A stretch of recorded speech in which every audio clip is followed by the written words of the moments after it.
very warm evening to you, wherever in the world you happen to be, and welcome to The Sleepy Scientist.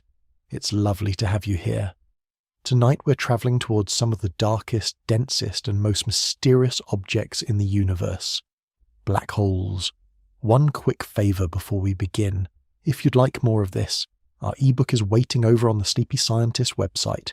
The ideas from these videos given room to breathe on the page, narrated in full, with a short quiz at the close of each movement. There's a QR code on screen for the first 5 minutes, and a link in the description to thesleepyscientist.com whenever you're ready. Every reader keeps these videos going, and I'm grateful to each of you. Before we go further, let me know where in the world you're watching or listening from tonight. I always enjoy seeing just how far these quiet journeys travel. We'll explore how black holes form, why their gravity becomes so extreme, what happens near an event horizon, and how astronomers can study something from which no light can escape. Along the way, we'll look at collapsing stars, curved space-time, enormous black holes at the centres of galaxies, gravitational waves, Hawking radiation, and the unanswered questions that still surround these extraordinary objects. For now, settle in, make yourself comfortable, and let us begin with the simple question at the centre of it all. What exactly is a black hole? Black holes are among the most extreme objects in the universe, but the simplest way to understand one is not as a gigantic cosmic vacuum cleaner, or even as an object in quite the usual sense. A black hole is a region of space-time where gravity has become so intense that, beyond a particular boundary, nothing can return to the outside universe. That boundary is called the event horizon. It is not a solid surface, a shell or a wall floating in space. There is no crust to land on and no edge that could be touched with a hand. Instead, the event horizon is a boundary in the geometry of space-time itself. Once anything passes through it, every possible path leading into the future remains inside the black hole. Light cannot turn around and escape. Matter cannot reverse course. Even a signal travelling at the fastest speed allowed by nature cannot find a route back out. This is why the word black is appropriate. It does not mean that the object is composed of a particularly dark substance. It means that light produced inside the event horizon cannot reach a distant observer. Since nothing can carry information outward faster than light, the interior becomes permanently hidden from the surrounding universe. Curiously, black holes are often found within some of the brightest environments in the sky. The black hole itself remains invisible, but matter around it can shine with extraordinary intensity. Gas drifting towards a black hole usually does not fall directly inward. It carries motion from its previous orbit and spreads into a rapidly rotating structure called an accretion disk. Within this disk, neighbouring streams of gas move at different speeds. Magnetic fields and turbulence transfer angular momentum through the material, allowing some gas to spiral gradually inward while other material shifts outward. As the gas moves deeper into the black hole's gravitational field, gravitational energy is converted into heat. The inner regions of an accretion disk can become hot enough to release enormous amounts of visible light, ultraviolet radiation, and X-rays. In some black hole systems, narrow jets of energetic particles extend far above and below the accretion disk. These jets do not emerge from inside the event horizon. Instead, they appear to be powered by magnetic fields, rotating gas, and in some cases the spin of the black hole itself. A black hole therefore manages the slightly impressive trick of being completely dark while helping its surroundings become almost offensively bright. Astronomers can also detect black holes by watching nearby objects move. A visible star may orbit an unseen companion whose mass is too great to be explained by an ordinary star or a neutron star. Gas can race around an invisible central region at a substantial fraction of the speed of light. Light from a more distant object may be bent and magnified by the black hole's gravity through a phenomenon called gravitational lensing. These effects allow an invisible object to reveal itself indirectly. It is much like noticing wind by watching leaves move, except that in this case the leaves may be stars, clouds of superheated gas, or entire beams of light travelling across the universe. Despite their reputation, black holes do not automatically swallow everything around them. From a safe distance, their gravity behaves like the gravity of any other object with the same mass.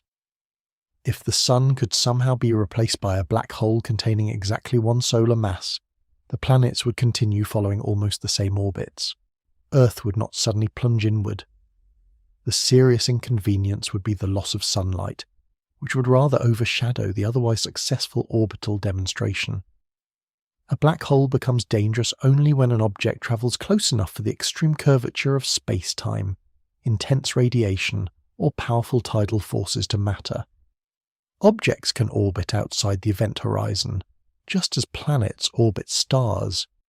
Some orbits remain stable, while those too close to the black hole become unstable and eventually carry matter inward. This absence of a solid surface separates black holes from other compact objects. A white dwarf contains matter supported mainly by electron degeneracy pressure. A neutron star contains matter compressed to densities greater than those found in an atomic nucleus and possesses a physical surface. Matter falling onto a neutron star can strike that surface and release energy. A black hole has no known material surface. Falling matter simply continues through the event horizon. From the outside, the black hole is described by properties such as its mass and rotation, while the detailed structure of whatever has fallen inside becomes inaccessible. Black holes also exist across an enormous range of sizes. Stellar mass black holes usually contain several times the mass of the Sun, and many known examples contain tens of solar masses. Their event horizons are only tens or hundreds of kilometers across. At the centers of galaxies, supermassive black holes contain millions or billions of solar masses. Sagittarius A star, the black hole at the center of the Milky Way, contains roughly 4 million solar masses. The black hole at the center of the giant galaxy Messier 87 contains around 6.5 billion solar masses. Strangely, greater mass does not always mean a more violent event horizon. The tidal forces at the horizon of a supermassive black hole can be far weaker than those surrounding a much smaller stellar mass black hole. Size matters, even among objects famous for ignoring normal expectations. The evidence for black holes is now exceptionally strong. General relativity predicts them. Astronomers have measured stars orbiting unseen compact masses. X-ray observatories have studied hot accretion disks. The Event Horizon Telescope has resolved dark shadows surrounded by glowing plasma. Gravitational wave detectors have recorded black holes colliding and merging across the distant universe. Yet the deepest interior remains hidden. General relativity predicts continued collapse towards a singularity, where its own equations cease to provide a complete physical description. Quantum physics must eventually become important, but no experimentally confirmed theory of quantum gravity yet explains exactly what replaces the classical singularity. Black holes therefore occupy an unusual position in science. Their existence is no longer seriously in doubt, yet their innermost nature remains unknown. They are both observed objects and unanswered questions, places where our best understanding of gravity works with extraordinary success before leading us towards the edge of what physics can currently explain. The idea of a black hole did not arrive fully formed in a single moment. It emerged gradually, through a long sequence of questions about gravity, light, collapsing stars, and the structure of space and time. Long before astronomers possessed X-ray telescopes, gravitational wave detectors, or images of glowing matter near an event horizon, a few scientists had already begun wondering whether an object could become so compact that its light would never reach us. One of the earlier serious proposals came from the English natural philosopher John Michell. In 1783, Michell considered the behaviour of light using the Newtonian understanding of gravity that dominated science at the time. Isaac Newton had described gravity as an attractive force acting between masses, and light was often imagined as a stream of tiny particles. Michell asked what would happen if a star were both extremely massive and extremely compact. To explore the question, he used the idea of escape velocity. This is the minimum speed an object needs in order to escape permanently from a gravitational field without receiving any further push. Earth's escape velocity is a little over 11 kilometers per second. The escape velocity from the surface of the Sun is more than 600 kilometers per second. Michel realized that if a star were sufficiently dense, its escape velocity might become greater than the speed of light. Under the physical assumptions available to him, light particles launched from such a star would rise, slow, and eventually fall back. The star would therefore be invisible at distance. Michel called these hypothetical objects dark stars, and even suggested that their existence might be inferred by watching visible stars orbit an unseen companion. This was an impressively modern-sounding proposal. Yet Michel's dark star was not quite a black hole in the present sense. It was still an object with a physical surface, described using Newtonian forces in ordinary space and universal time. Light was trapped because it lacked enough speed to escape, rather than because space-time itself had developed a one-way boundary. The French mathematician and astronomer Pierre-Simon Laplace independently considered a similar idea during the 1790s. Laplace described stars whose gravitational attraction would prevent their light from reaching the wider universe. The possibility appeared in early editions of his work on the system of the world, although he later removed it. The removal was understandable. During the early 19th century, the wave theory of light became increasingly successful, and it was unclear how Newtonian gravity should act upon a wave without mass. The dark star idea gradually slipped into the background. It had been an intriguing calculation, but science lacked the deeper theory needed to carry it much further. That deeper change began with Albert Einstein. In 1915, Einstein completed the general theory of relativity. Gravity was no longer treated simply as a force, pulling objects across a fixed stage of space and time. Instead, matter and energy altered the geometry of space-time, and objects moved through that curved geometry. This was a profound shift. A planet orbiting a star could now be described as following a natural path through curved space-time. Light could also be bent by gravity, not because photons were ordinary massive particles, but because light followed the geometry around it. Einstein's theory was mathematically demanding, and even Einstein did not immediately understand every kind of object its equations allowed. Only a few months after the final form of the theory appeared, the German physicist Karl Schwarzschild found the first exact solution to Einstein's field equations. Schwarzschild was serving in the German army during the First World War when he completed this work. His solution, published in 1916, described the space-time outside an ideal spherical object that possessed no rotation and no electric charge. The Schwarzschild solution contained a particular distance that later became known as the Schwarzschild radius. If the mass of an object were compressed within that radius, the geometry seemed to behave strangely. Some mathematical expressions became infinite or undefined at the boundary. For many years, this apparent breakdown was treated with suspicion. It was often described as the Schwarzschild singularity, and some physicists assumed that nature would prevent a real object from ever reaching it. This strange behavior might simply have been a sign that the solution had been pushed beyond its proper range. Part of the confusion came from the coordinates used to describe the space-time. Coordinates are labels assigned to locations and times, and poorly chosen labels can make an ordinary region appear mathematically troublesome. It is rather like using a map of Earth, on which every line of longitude meets at the North Pole. The map coordinates become awkward there, but the planet itself does not tear open.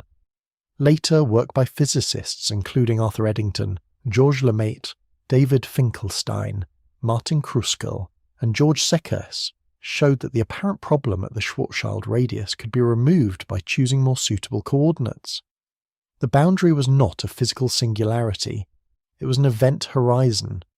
The more serious singularity lay deeper inside the mathematical solution, where space-time curvature continued to increase, and general relativity eventually ceased to provide a complete description.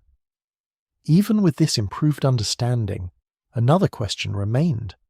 Could nature actually create such an object? The answer began to emerge from the study of dying stars.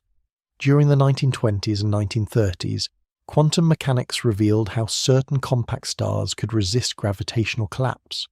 White dwarfs were supported by electron degeneracy pressure, a quantum effect that prevents electrons from being compressed into identical states. The Indian physicist Subramanian Chandra Sekhar calculated that this support had a limit. A white dwarf above roughly 1.4 times the mass of the Sun could not remain stable through electron degeneracy pressure alone. Chandra Sekhar's conclusion was initially controversial. Arthur Eddington, one of the most respected astronomers of the period, strongly resisted the idea that a star could collapse without finding some new stable state. Yet the calculation survived. It established a crucial principle. Gravity could overwhelm known forms of pressure when enough mass was compressed into a small region. Neutron stars offered another possible endpoint, supported largely by neutron degeneracy pressure and nuclear interactions, but they too could not support unlimited mass. If a stellar core remained too massive, collapse might continue. In 1939, J. Robert Oppenheimer and Hartland Snyder published a model describing the continued collapse of an idealized massive star.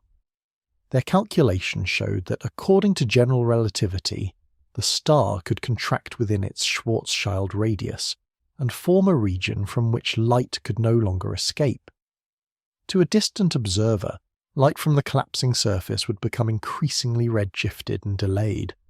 To matter falling with the star, the crossing of the horizon would occur within a finite amount of time. The object would not halt at the boundary merely because an external observer received its signals more and more slowly. The scientific community did not immediately embrace the result.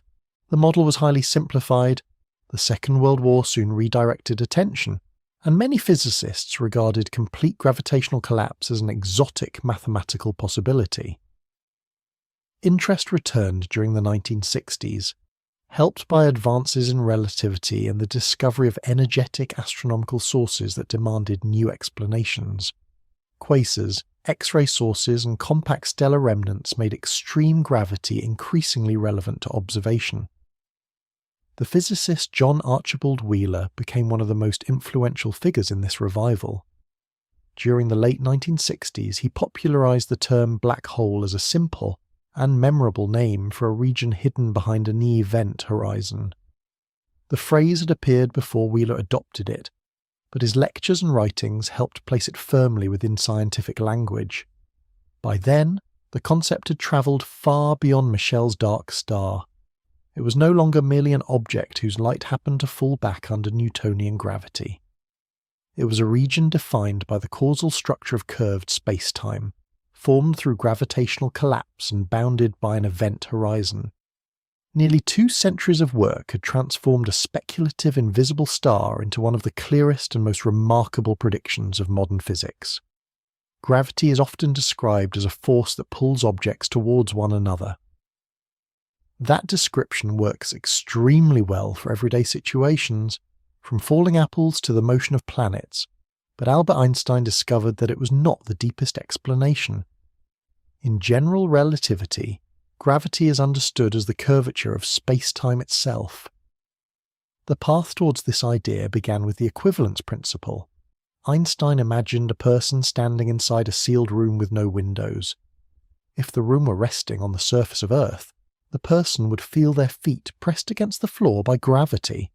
If the same room were far from every planet and star but accelerating steadily upwards, the person would feel almost exactly the same pressure beneath their feet. From inside the room, it would be difficult to tell whether the sensation came from gravity or acceleration. Einstein recognized that this was not merely an interesting coincidence. The local effects of a gravitational field and the local effects of acceleration were deeply connected.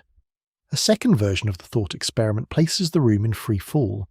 If the room and everything inside it fall together, loose objects appear to float. The floor does not need to push them upwards, because every part of the room is following the same natural motion through the gravitational field. For a brief period and within a sufficiently small region, gravity seems to disappear. Astronauts aboard an orbiting spacecraft experience this condition. They are not floating because Earth's gravity has become weak. At the altitude of the International Space Station, gravity remains much of its strength at the surface. The astronauts appear weightless because the spacecraft, the crew, and everything around them are continuously falling together while moving sideways quickly enough to keep missing Earth. Einstein used these ideas to replace the old picture of gravity as an invisible pulling force. Space and time could no longer be treated as separate fixed backgrounds. Together they formed spacetime, a four-dimensional geometry whose shape could be altered by mass and energy. A star changes the geometry around it. A planet moving nearby follows the straightest path available through that curved spacetime. This path is called a geodesic. On a flat sheet, a straight line is the shortest path between 2 points. On the curved surface of Earth, the closest equivalent is part of a great circle. Aircraft travelling over long distances often follow routes that appear curved on a flat map because they are following something closer to the straightest possible path across a sphere. A planet orbiting a star behaves in a related way. It is not being dragged sideways by a mysterious rope. It is moving freely through curved space-time. The geometry around the star continually changes the direction that counts as straight, producing what appears to us as an orbit. This is an unusual idea because human intuition developed in a world where space-time curvature is normally gentle. We readily notice objects falling, but we do not directly sense the geometry guiding their motion. General relativity asks us to stop picturing gravity as something added to space, and instead see gravity as a feature of space and time. The familiar stretched fabric demonstration can offer a rough introduction. A heavy ball placed on a flexible sheet creates a depression, and smaller balls roll along curved paths around it. This suggests how mass can influence motion by changing geometry. However, the analogy has serious limits. The sheet represents only 2 dimensions of space, while real gravity involves 3 dimensions of space together with time.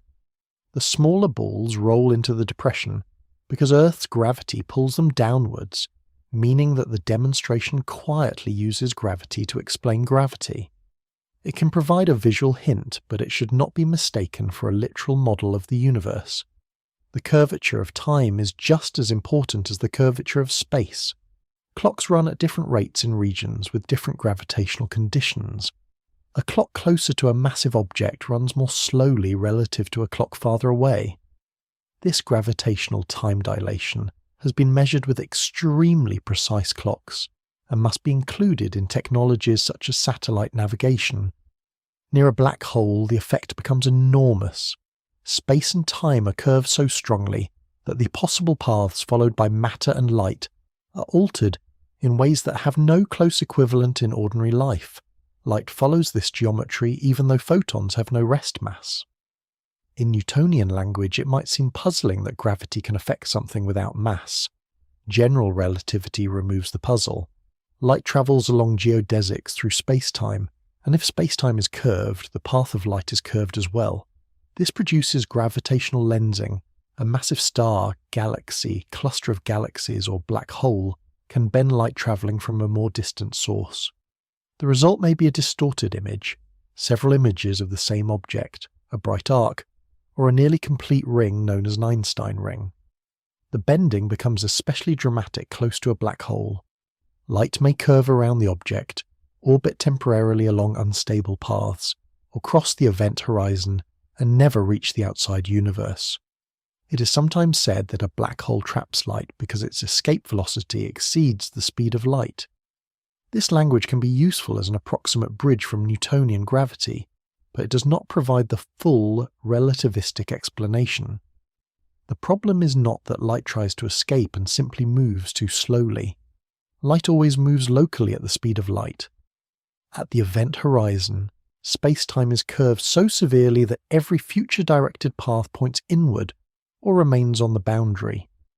There is no outward route available, even to light travelling at nature's maximum permitted speed. The size of the event horizon is connected to the black hole's mass through the Schwarzschild radius. For a non-rotating black hole, the Schwarzschild radius is approximately 3 kilometers for every solar mass. A black hole containing 10 times the mass of the Sun would therefore have a Schwarzschild radius of roughly 30 kilometers. Its event horizon would be about 60 kilometers from one side to the other. This distinction between radius and diameter is worth keeping clear. 3 kilometers per solar mass refers to the distance from the center to the event horizon, not the full width of the black hole. The same calculation can be applied to familiar objects. Although neither the Sun nor Earth is in danger of becoming a black hole under present conditions, to place the Sun inside its Schwarzschild radius, its entire mass would need to be compressed into a sphere roughly 6 kilometers across. Earth would need to be compressed until its full diameter was less than 2 centimeters.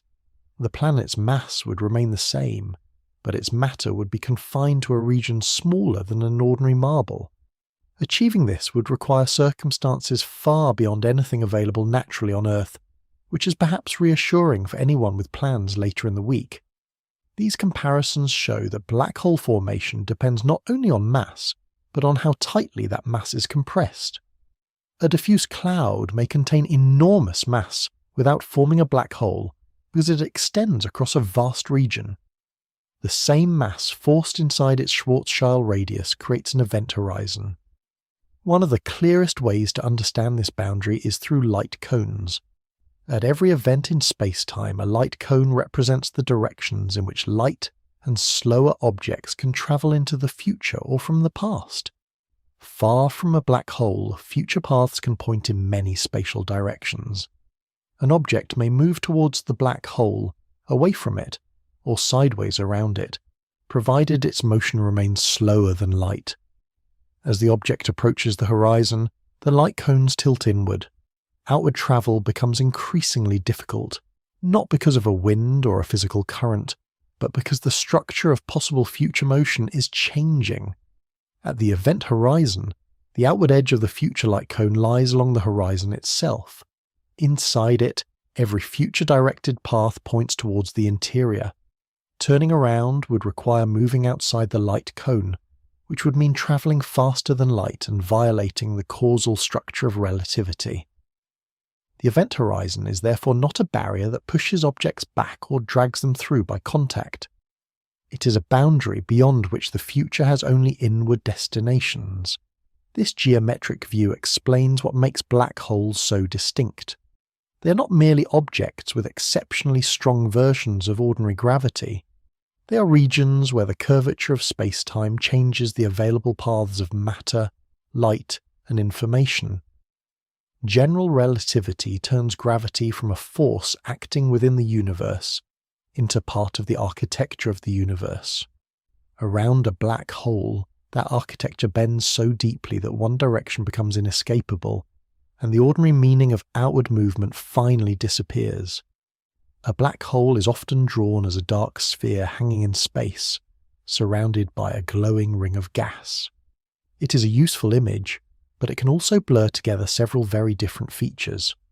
The black hole itself, the event horizon, the photon sphere, the accretion disk, the shadow, and the singularity are not different names for the same thing. Each describes a separate part of the physics. The most important boundary is the event horizon. This is the point beyond which no information can reach a distant observer. It is not a surface made from matter, and it does not resemble the crust of a planet or the outer layers of a star. There is no solid shell waiting to be struck by anything that falls inward. Instead, the event horizon is a boundary within space-time.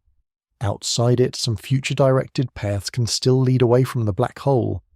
Inside it, every possible route through the future remains within the interior.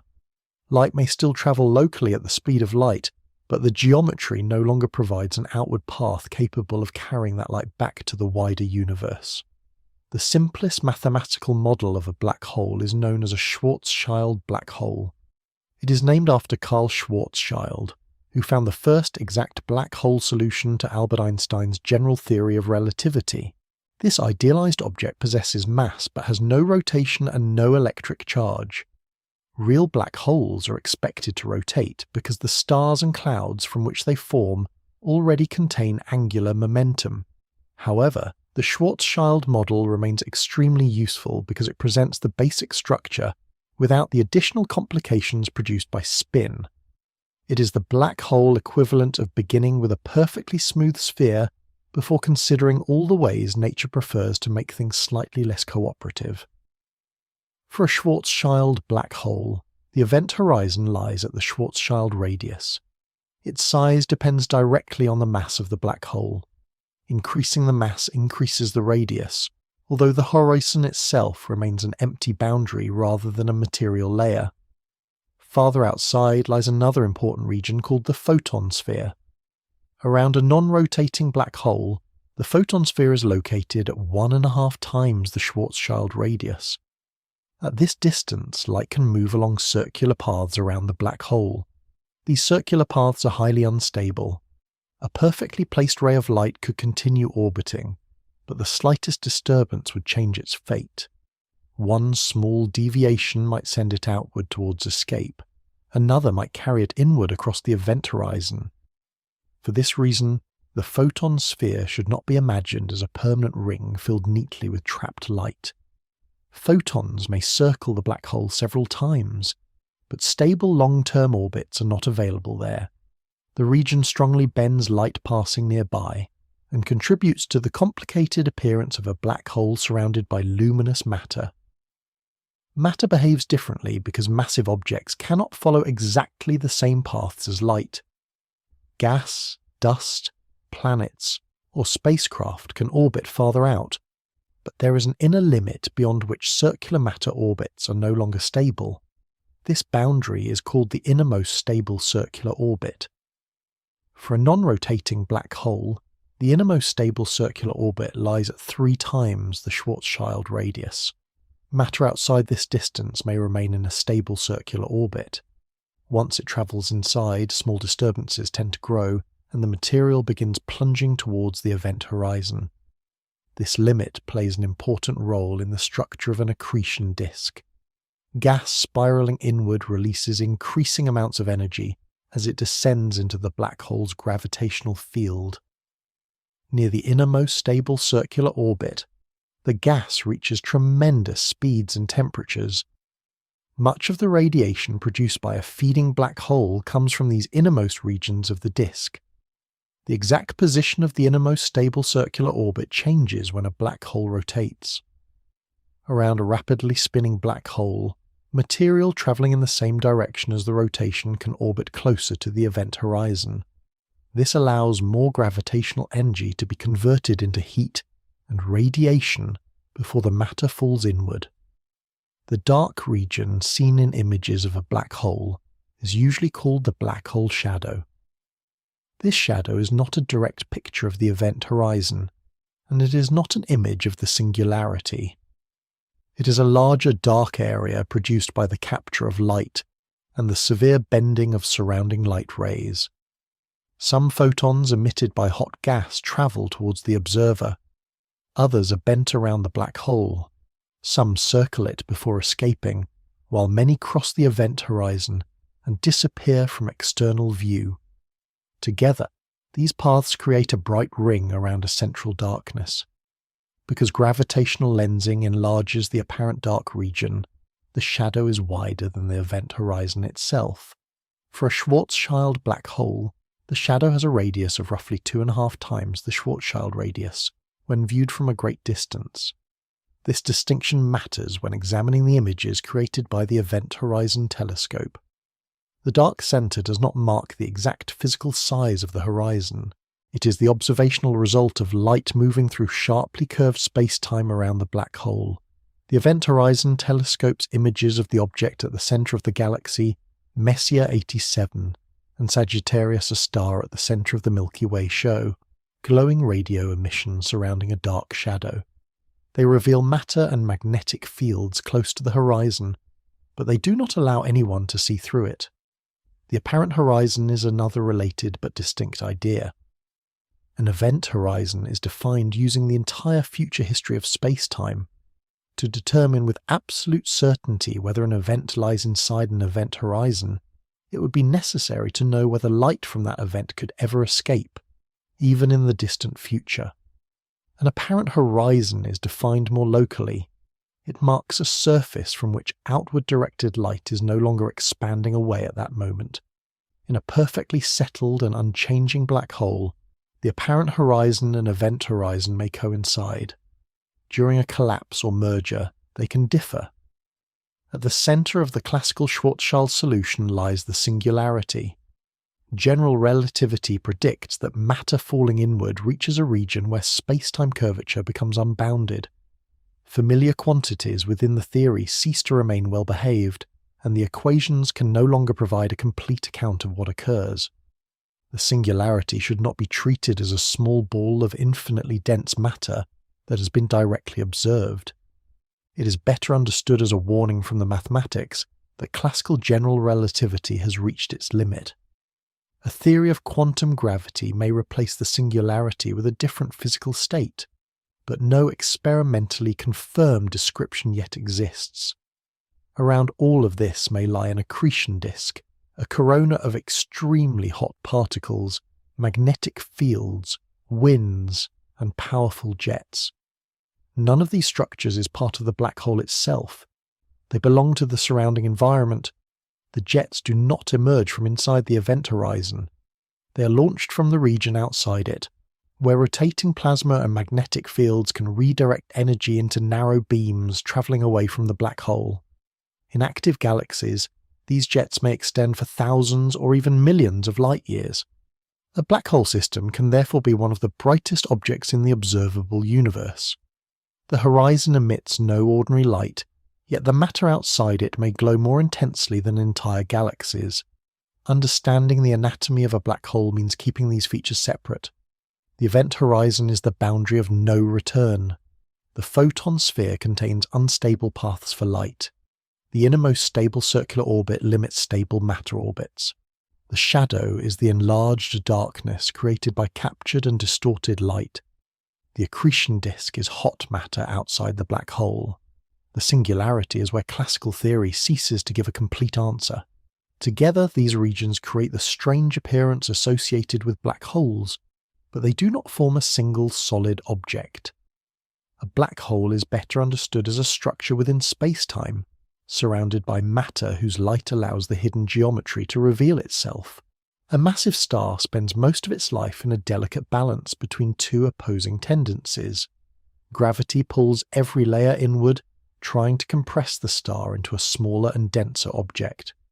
At the same time, the tremendous heat generated by nuclear fusion creates outward pressure that resists the collapse. This balance is known as hydrostatic equilibrium. It is not a motionless condition, but a stable compromise maintained across millions of years.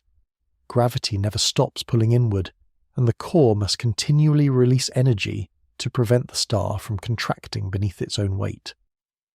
The process begins mainly with hydrogen nuclei combining to form helium.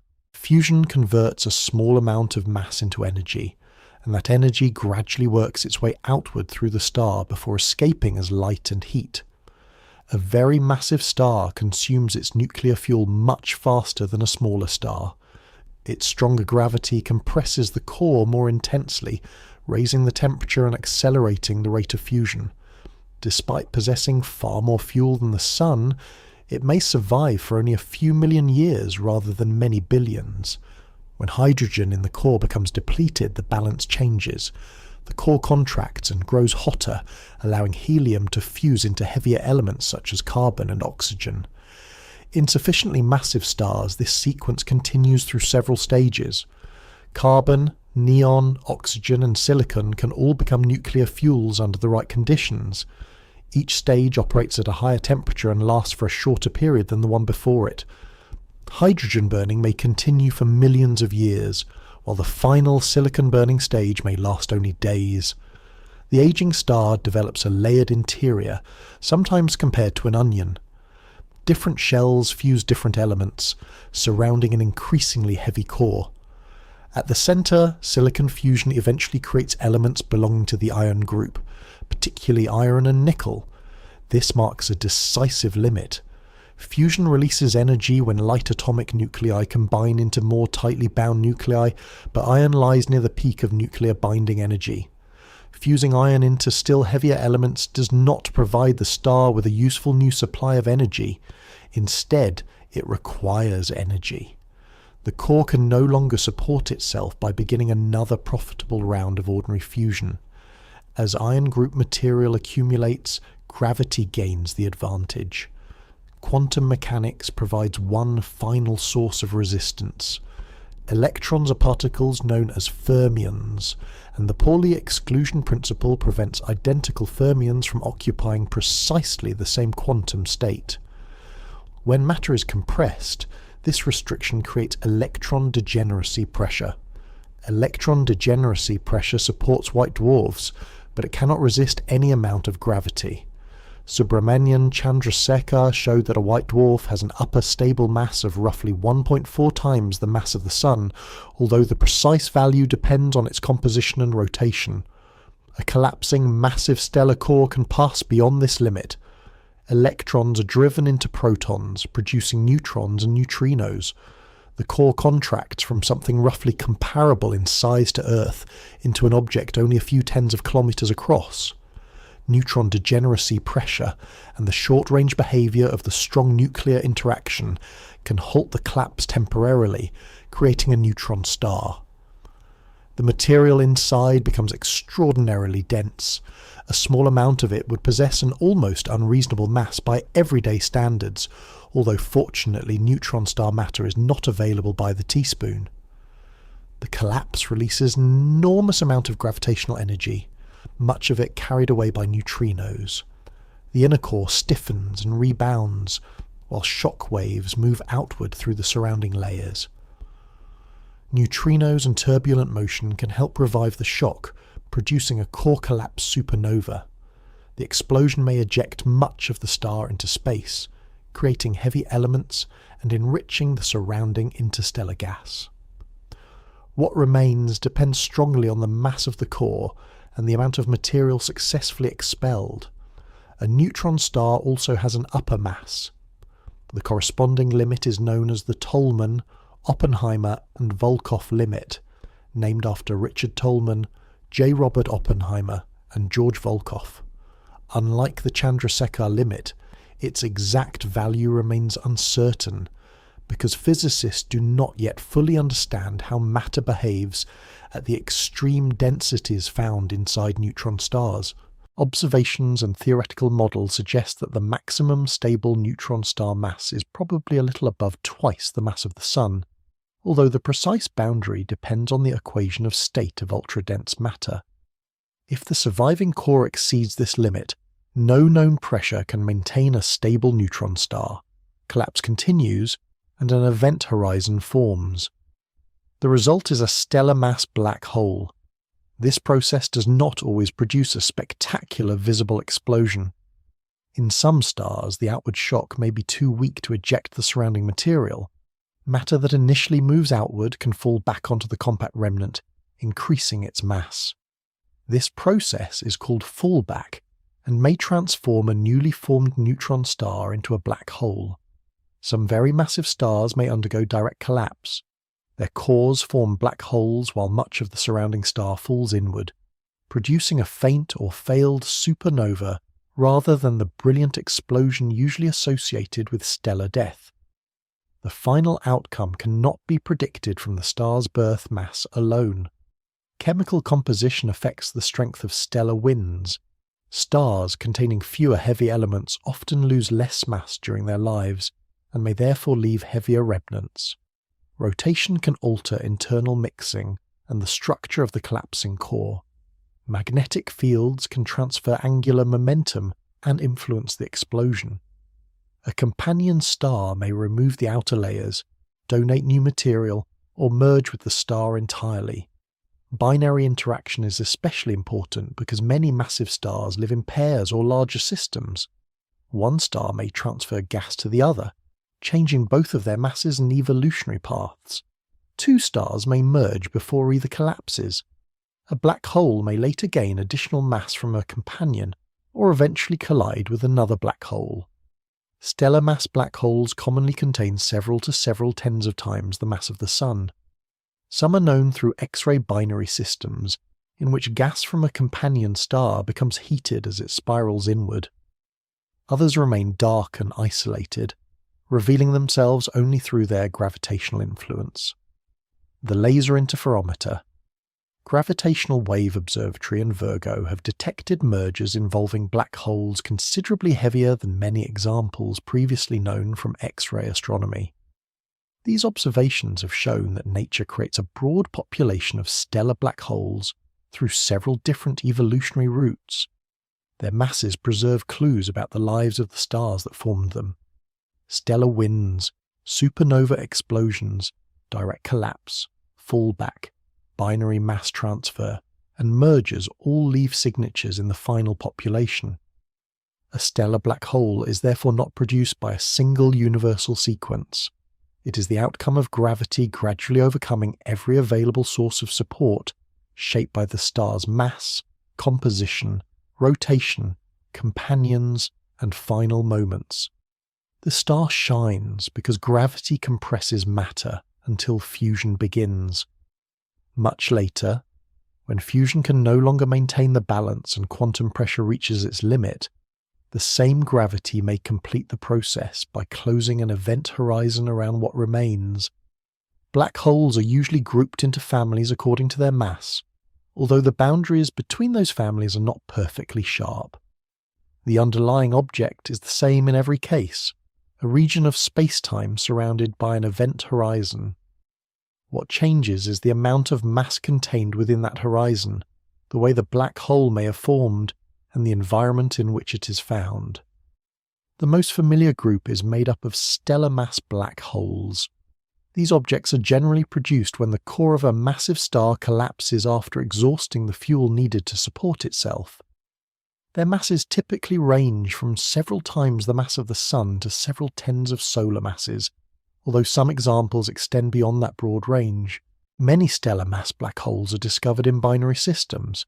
A visible star may orbit an unseen companion, allowing astronomers to estimate the hidden object's mass from the star's motion. If gas flows from the companion towards the black hole, it may form a hot accretion disk and release strong X-rays. Other stellar mass black holes are detected when two of them merge. The Laser Interferometer, Gravitational Wave Observatory, Virgo, and the Kamioka Gravitational Wave Detector have recorded the changing ripples in space-time produced by many such collisions. These observations have revealed black holes that would have remained almost completely invisible through ordinary light. Between stellar mass and supermassive black holes lies a much less clearly understood group known as intermediate mass black holes. These may contain hundreds, thousands, or even hundreds of thousands of times the mass of the Sun. Intermediate mass black holes are scientifically important because they may help connect the deaths of individual stars with the growth of the enormous black holes found in galactic centres. Yet they have also proved difficult to confirm. Some candidates appear as ultra-luminous X-ray sources, which shine more brightly than ordinary stellar systems are expected to manage. Others are inferred from the motion of stars inside dense clusters, where an unseen central mass may be influencing nearby orbits.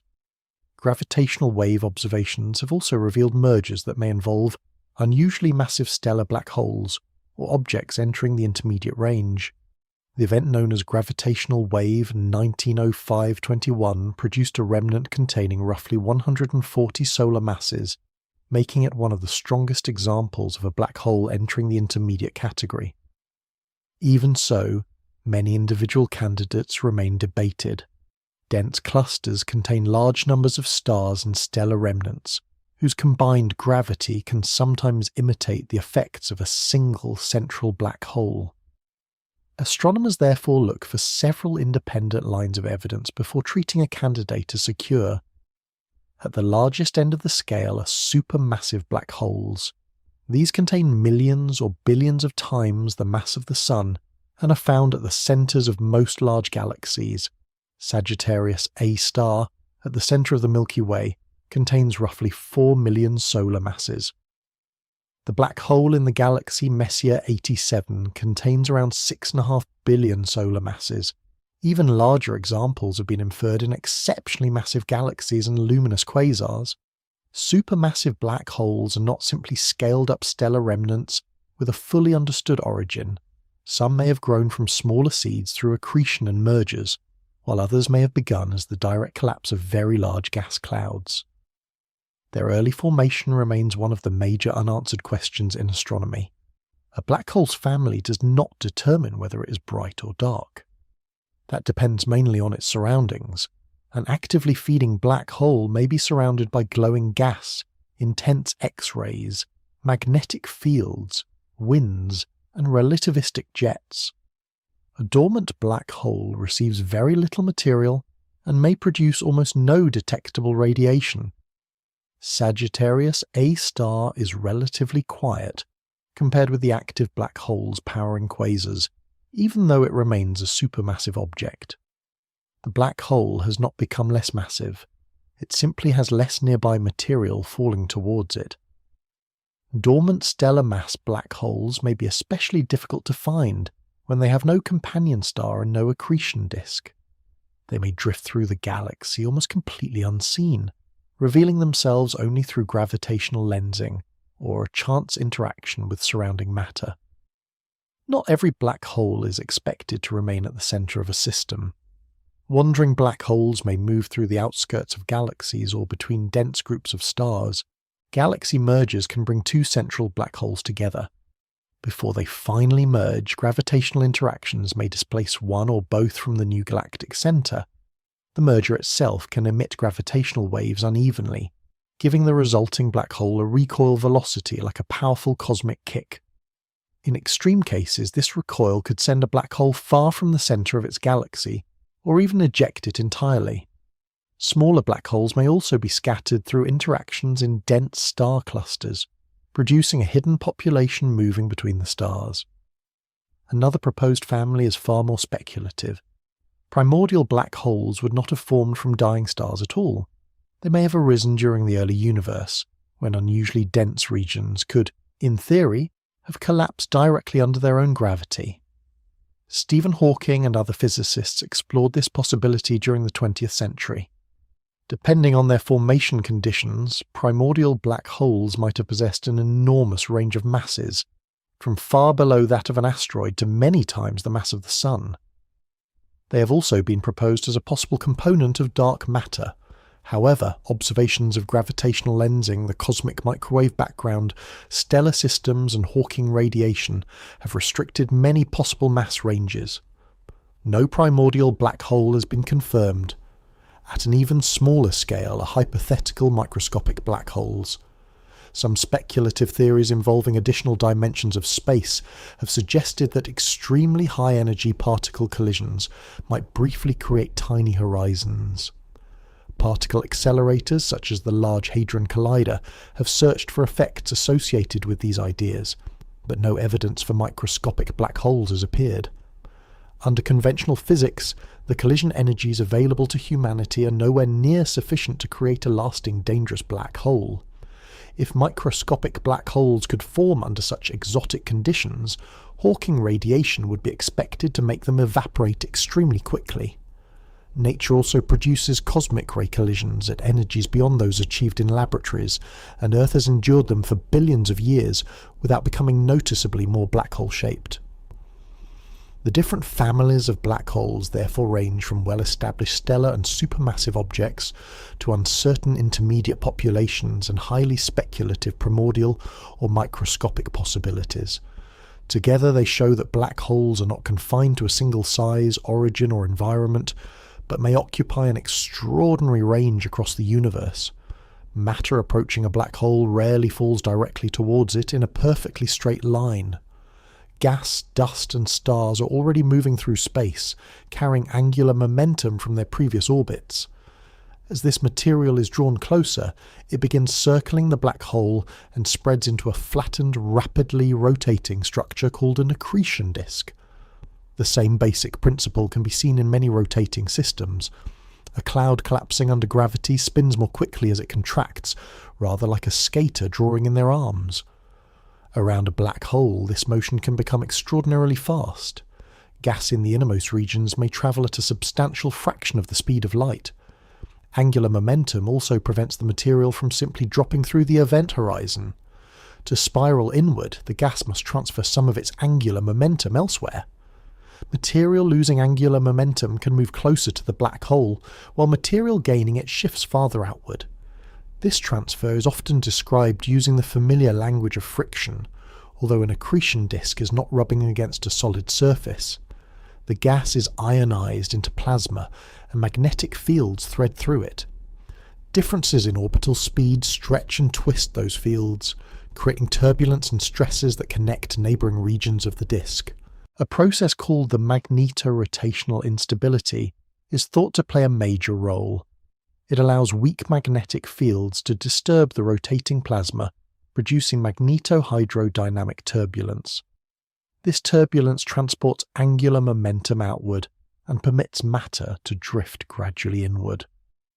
The word magnetohydrodynamic simply combines magnetic fields with the motion of electrically conducting fluids. It sounds rather grand for gas behaving badly around a black hole, but it describes one of the central mechanisms governing accretion. In 1973, Nikolai Shakura and Rashid Sunyaev developed one of the most influential models of a thin accretion disk. Their approach represented the complicated internal stresses of the disk through a simplified parameter and connected them to measurable properties such as temperature, brightness, and the distribution of emitted energy. The Shakura and Sunyaev model remains an important foundation for understanding many actively feeding black holes. Real disks may become thick, turbulent, warped, magnetically dominated, or otherwise less cooperative than the ideal model, but the basic framework reveals why accretion can be such a powerful source of radiation. As gas moves inward, it falls deeper into the black hole's gravitational field. Gravitational potential energy is converted into motion, heat, and electromagnetic radiation. The disk becomes progressively hotter towards its inner edge. Black hole accretion can convert a remarkably large fraction of infalling mass into radiation. Ordinary hydrogen fusion in stars converts less than 1% of the original mass into energy. A thin accretion disk around a non-rotating black hole can radiate roughly 6%, while matter orbiting in the same direction as a rapidly spinning black hole may release several tens of percent under ideal conditions. This does not mean that matter is radiating from inside the event horizon. The energy is released before the gas crosses it, while the material is still orbiting through the intensely curved spacetime outside. Stellar mass black holes often become visible in binary systems. A companion star may expand until some of its outer gas is pulled away, or the black hole may capture material from the companion stellar wind. The stolen gas forms an accretion disk and heats dramatically as it travels inward. Because a stellar mass black hole is relatively small, its inner disk can reach temperatures of millions of degrees. Much of the radiation therefore appears as X-rays. Observatories such as the National Aeronautics and Space Administration's Chandra X-ray Observatory and the European Space Agency's X-ray multi-mirror mission, Newton Observatory, study these energetic systems. Above the disk may lie a corona containing extremely hot electrons. Lower energy photons from the disk can gain energy through repeated interactions with these electrons, producing harder X-ray radiation. Accreting black holes also move between different observational states. In some states, the thermal glow of the disk dominates. In others, the hot corona produces stronger high-energy emission. Radio jets may strengthen or weaken as the accretion flow changes. These transformations can occur as the amount of available gas rises and falls. A black hole binary may remain faint for years, suddenly brighten during an outburst, and then gradually return to a quieter state as its supply of material decreases. There is also a practical limit to how brightly a steadily feeding object can shine. The concept is associated with the British astrophysicist Arthur Eddington, and is called the Eddington luminosity. As the infalling gas becomes hotter and brighter, radiation pushes outward on the electrons within the ionized material. At the Eddington luminosity, this outward radiation pressure begins to compete strongly with the inward gravitational attraction. For an object with the mass of the Sun, the Eddington luminosity is roughly 30,000 times the luminosity of the Sun. More massive black holes have proportionally greater Eddington limits. The Eddington luminosity is not an absolute wall. Material can sometimes exceed it, especially when the flow is uneven, geometrically thick, or able to release energy in preferred directions. Even so, it provides a valuable guide to the rate at which black holes can grow through relatively steady accretion. Magnetic fields add further complexity. They can lift material from the disk, produce broad winds, heat the corona, and guide charged particles. Near a rotating black hole, organized magnetic fields may also help extract rotational energy and direct it into narrow relativistic jets. A more sudden meal occurs when a star wanders too close to a massive black hole.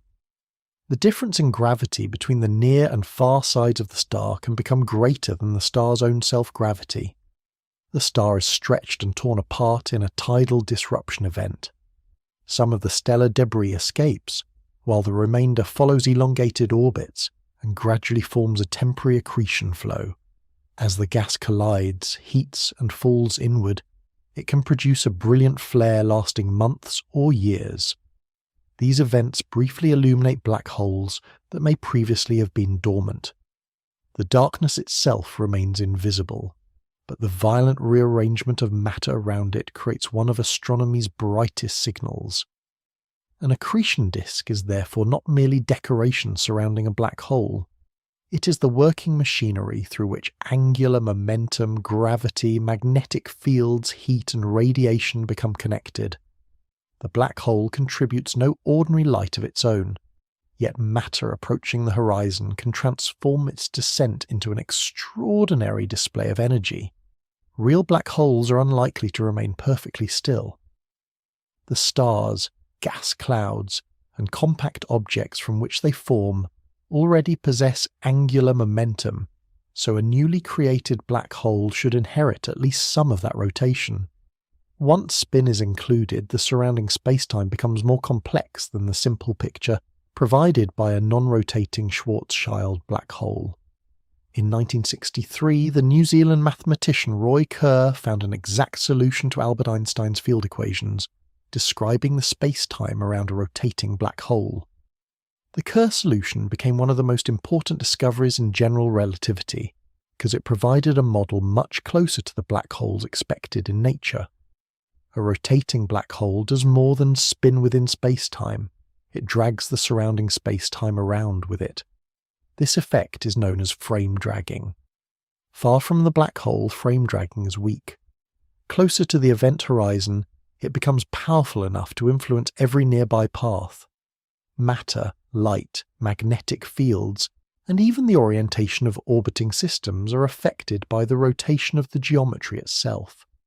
A loose comparison might be made with a spoon turning inside a thick liquid and pulling the nearby liquid around. Yet space-time is not a physical fluid, and nothing is rubbing against the black hole's surface. The dragging is a property of the rotating geometry predicted by general relativity. Frame dragging also occurs around less extreme rotating objects, including Earth, although the effect is extraordinarily small. The Gravity Probe B satellite and observations of orbiting satellites have measured aspects of this weak frame dragging around our planet. Near a rapidly spinning black hole, the same basic effect becomes impossible to ignore. Outside the event horizon of a Kerr black hole lies a region called the ergosphere. It is widest around the equator and narrows towards the poles, meeting the event horizon at each pole. Within the ergosphere, frame dragging becomes so strong that no object can remain completely stationary relative to the distant universe. A spacecraft could still fire its engines and choose among different possible paths, but it could not simply hover in place without rotating around the black hole. The ergosphere is not inside the event horizon. Escape remains possible from parts of this region, and that makes it especially interesting. The rotating black hole stores an enormous amount of rotational energy. and the ergosphere provides a theoretical way for some of that energy to be removed. In 1969, the British physicist Roger Penrose described a process through which this could occur. In the Penrose process, an object enters the ergosphere and separates into two parts. One part falls into the black hole along a path that effectively reduces the black hole's rotational energy, while the other escapes carrying more energy than the original object possessed when it entered. No energy is created from nothing. The additional energy comes from the spin of the black hole, which slows by a tiny amount. Under ideal conditions, a substantial fraction of a rotating black hole's total energy is theoretically available for extraction. The same rotation also changes the locations of important orbits. Around a non-rotating black hole, the innermost stable circular orbit lies at 3 times the Schwarzschild radius.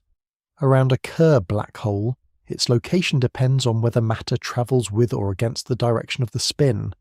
Matter orbiting in the same direction as the black hole's rotation is described as prograde. Frame dragging allows a prograde orbit to remain stable closer to the event horizon. Matter orbiting in the opposite direction is retrograde, and its innermost stable orbit lies farther out. This difference affects the efficiency of an accretion disk. Gas orbiting closer to the horizon can release more gravitational energy before falling inward. A rapidly spinning black hole may therefore convert a much greater fraction of infalling mass into radiation than a non-rotating one. Spin also appears to play an important role in the production of relativistic jets. In 1977, Roger Blandford and Roman Snurjek described a mechanism through which organized magnetic fields around a rotating black hole can extract rotational energy.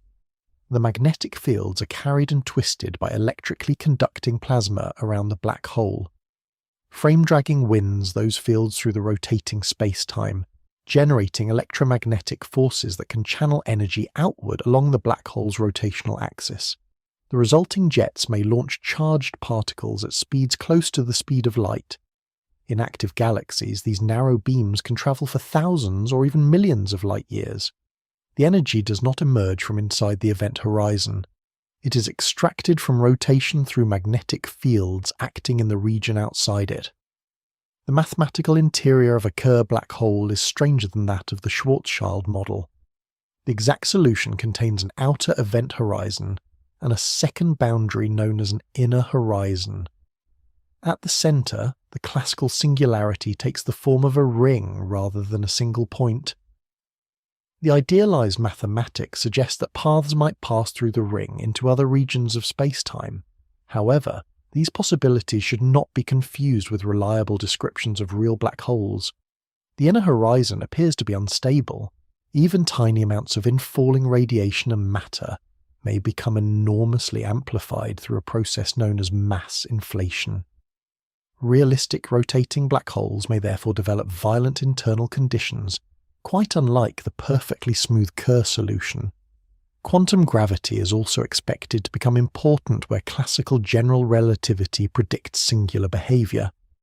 The ring singularity is a feature of the classical equations, not a destination that has been observed or a confirmed doorway into another universe. Despite the complicated surroundings, a settled black hole is remarkably simple when viewed from outside.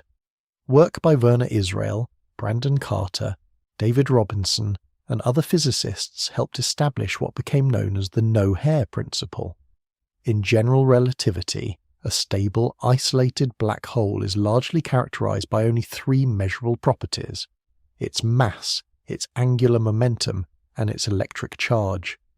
The expression no hair suggests that the detailed features of the material that form the black hole do not remain visible as complicated external structures. Astrophysical black holes are expected to carry very little net electric charge because they readily attract particles with the opposite charge and become nearly neutral. Their main observable properties are therefore mass and spin. A black hole may form from a turbulent star, grow by consuming gas, and merge with other black holes. Yet after the disturbances settle, the exterior geometry becomes surprisingly orderly. The complicated history is reduced to a small collection of numbers. Rotation nevertheless transforms nearly every important feature near the horizon.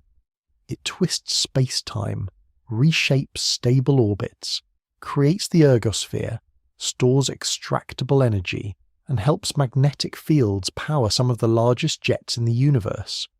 A spinning black hole is therefore not merely a stationary black hole turning like an ordinary ball. Its rotation becomes part of the surrounding geometry, carrying space-time itself into motion. Approaching a black hole produces one of the strangest disagreements in modern physics. A distant observer and a traveller falling towards the event horizon can describe the same journey in very different ways, yet neither description is incorrect. The difference arises because time and light behave differently in strongly curved space-time. Imagine a spacecraft falling towards a quiet, non-rotating black hole while transmitting a steady signal back to a distant observer. The transmitter might send one pulse every second according to the clock inside the spacecraft. At first, those pulses would arrive at nearly regular intervals. As the spacecraft moves deeper into the gravitational field, the signals begin arriving more slowly. The observer sees longer gaps between one pulse and the next. This is gravitational time dilation, the slowing of a clock close to a massive object when its rate is compared with a clock farther away. The spacecraft's clock has not malfunctioned. To the falling traveller, it continues ticking normally. Their breathing, thoughts, instruments, and heartbeat proceed at ordinary rates. The slowing appears only when clocks following different paths through curved space-time are compared. Near the event horizon, the delay becomes increasingly extreme. In the standard coordinates used by a distant observer, the spacecraft appears to take longer and longer to reach the horizon. Each new signal arrives after a greater interval than the previous one. This is sometimes described by saying that the traveller appears frozen at the edge of the black hole. That phrase is memorable, but it creates a misleading picture. The observer would not continue seeing a bright, perfectly preserved spacecraft hanging beside the horizon forever. Light climbing away from the black hole loses energy through gravitational redshift. Its wavelength becomes longer, shifting visible light towards red and then beyond the visible spectrum into infrared, microwave and radio wavelengths. At the same time, the signals become weaker and more widely separated. The falling traveller therefore fades from view. Any final visible image becomes dimmer, redder, and increasingly difficult to detect. In practice, the object would disappear beneath the sensitivity of any real instrument after a finite period. The distant observer never receives a signal confirming that the traveller has crossed the event horizon. Every signal that reaches the outside was emitted before the crossing. Once the traveller passes through, no later message can escape. The traveller experiences the situation very differently.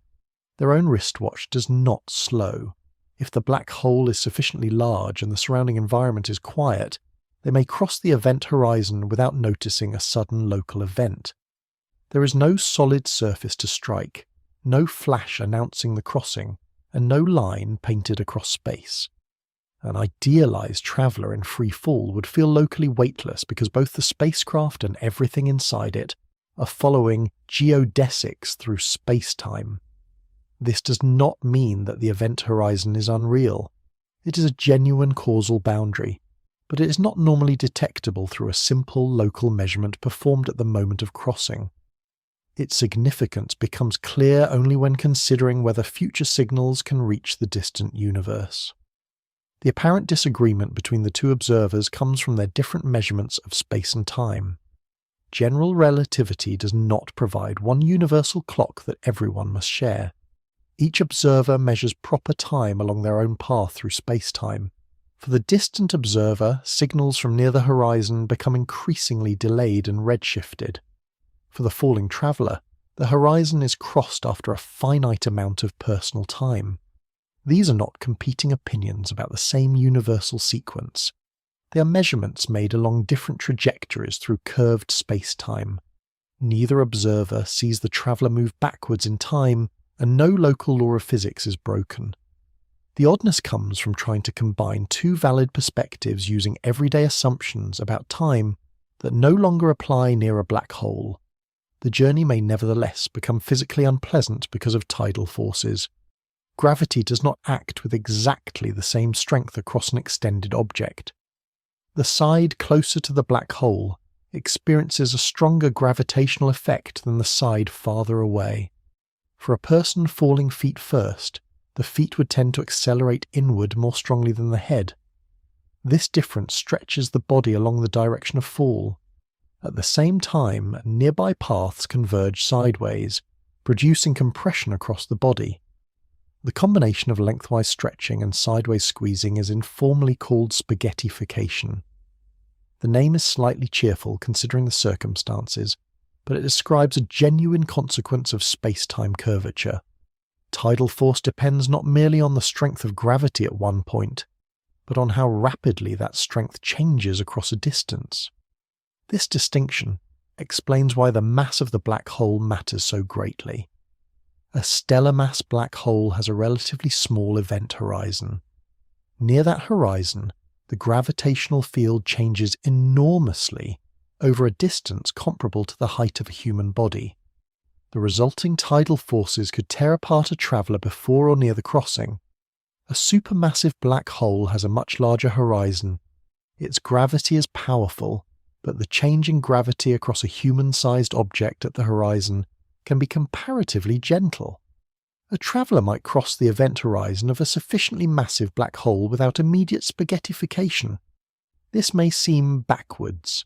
A larger black hole sounds as though it should always be more dangerous, yet its horizon lies much farther from the central region, and the space-time curvature can vary more gradually across small distances there. The danger has not vanished. After crossing the horizon, the traveller continues inward, and tidal forces eventually increase. In the classical description, every future-directed path leads towards the singularity, where curvature becomes extreme and general relativity reaches the limit of its usefulness. The amount of personal time remaining depends on the mass and rotation of the black hole and on the traveller's path. For a stellar mass black hole, the interval from horizon to the central region may be extremely brief. Inside a supermassive black hole, it could be considerably longer, though it would still end within a finite amount of proper time in the classical model. The traveller could continue sending light signals after crossing, but those signals would remain trapped inside. Locally, the light would still move away from the transmitter at the speed of light. Globally, however, even the outward-directed beam would follow a future path that remains within the black hole. This is the crucial meaning of the event horizon. It does not extinguish light or prevent light from moving normally in the traveller's immediate surroundings. It changes which destinations lie in the future. Outside the horizon, a light signal may reach a distant star or telescope. Inside it, every possible light signal travels towards regions deeper within the black hole. The route back to the external universe is no longer part of the future geometry. What the distant observer sees and what the traveller experiences are, therefore, two parts of the same relativistic description. One watches the signals slow, redden, and fade. The other crosses an uneventful boundary and continues inward. The event horizon separates them not through an explosion or a physical wall, but through the quieter and more absolute loss of communication. After the crossing, both observers still exist for a time, but no new information from the traveller can ever return to the world left behind. Crossing an event horizon does not place an object in a separate location hidden behind a physical wall. It changes the relationship between space, time, and every journey the object could still make. Inside a simple black hole, moving inward becomes woven into the future as firmly as tomorrow is woven into the future for someone standing on Earth. Outside the horizon, an observer has several possible directions of travel. A spacecraft may move closer to the black hole, fire its engines to move farther away, or remain in orbit if it follows a suitable path. The radial direction, meaning the direction towards or away from the centre, behaves much as an ordinary spatial direction should. At the event horizon, this freedom changes. Inside it, every future-directed path followed by matter or light leads towards smaller values of the radial coordinate. The traveller can still choose how to move locally. They may fire engines, rotate the spacecraft, or send light in what appears to be an outward direction. None of those actions creates a path that returns to the external universe. This does not happen because a new force suddenly grips the traveller at the horizon. In free fall, there may be no abrupt local sensation at all. Escape is impossible because the geometry no longer contains an outward route into the future. A useful comparison is the passage of time. A person cannot avoid moving from the present into the future by turning around or pointing a vehicle in another direction. They may change where they are tomorrow, but they cannot choose to make tomorrow disappear from their path. Inside a non-rotating black hole, movement towards the centre requires a similar inevitability. The radial coordinate and time do not literally exchange identities in every simple sense, but their mathematical roles change in an important way.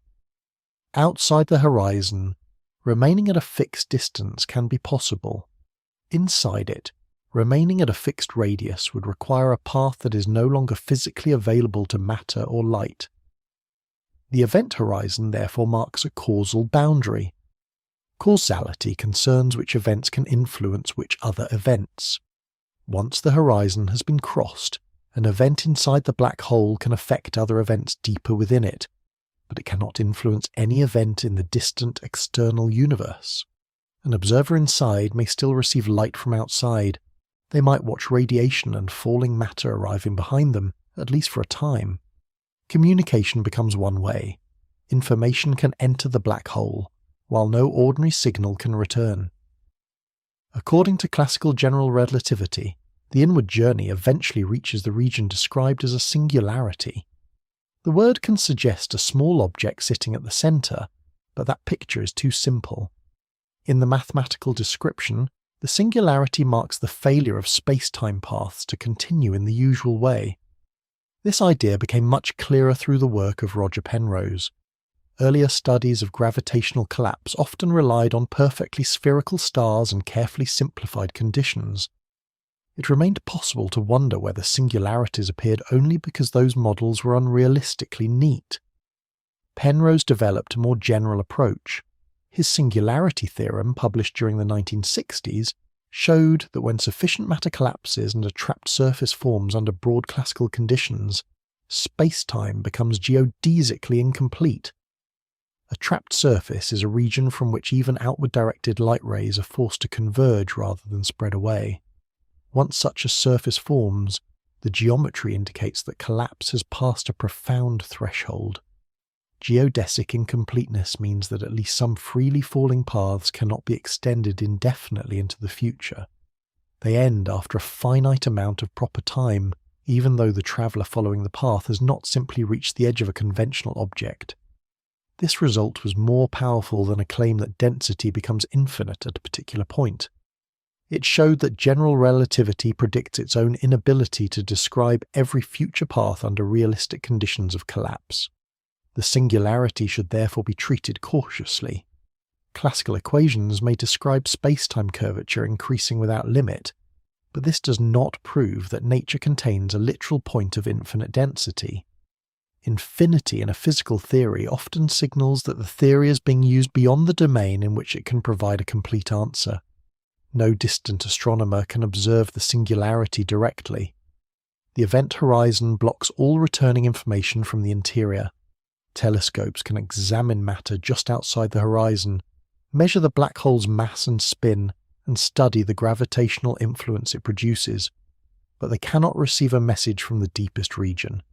This creates an unavoidable limit on direct measurement.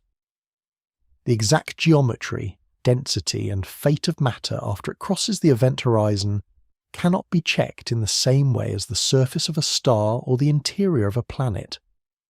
Scientists must combine general relativity, mathematical consistency, indirect observation, and possible future theories of quantum gravity. The simplest interior belongs to a non-rotating, electrically neutral Schwarzschild black hole. Real black holes are expected to rotate, and the mathematical Kerr solution contains a more elaborate structure. A Kerr black hole includes an outer event horizon and an inner horizon. The ideal solution also contains a ring-shaped singularity and mathematical paths leading towards unfamiliar regions of spacetime. These features are fascinating, but they are unlikely to remain as calm and orderly as the exact solution suggests. The inner horizon is sometimes called a Cauchy horizon. Beyond it, the equations appear to lose their ability to predict a unique future from the earlier state of the system. However, even tiny disturbances may become enormously amplified near this boundary. Infalling matter and radiation can be accelerated to extreme energies relative to other streams moving through the interior.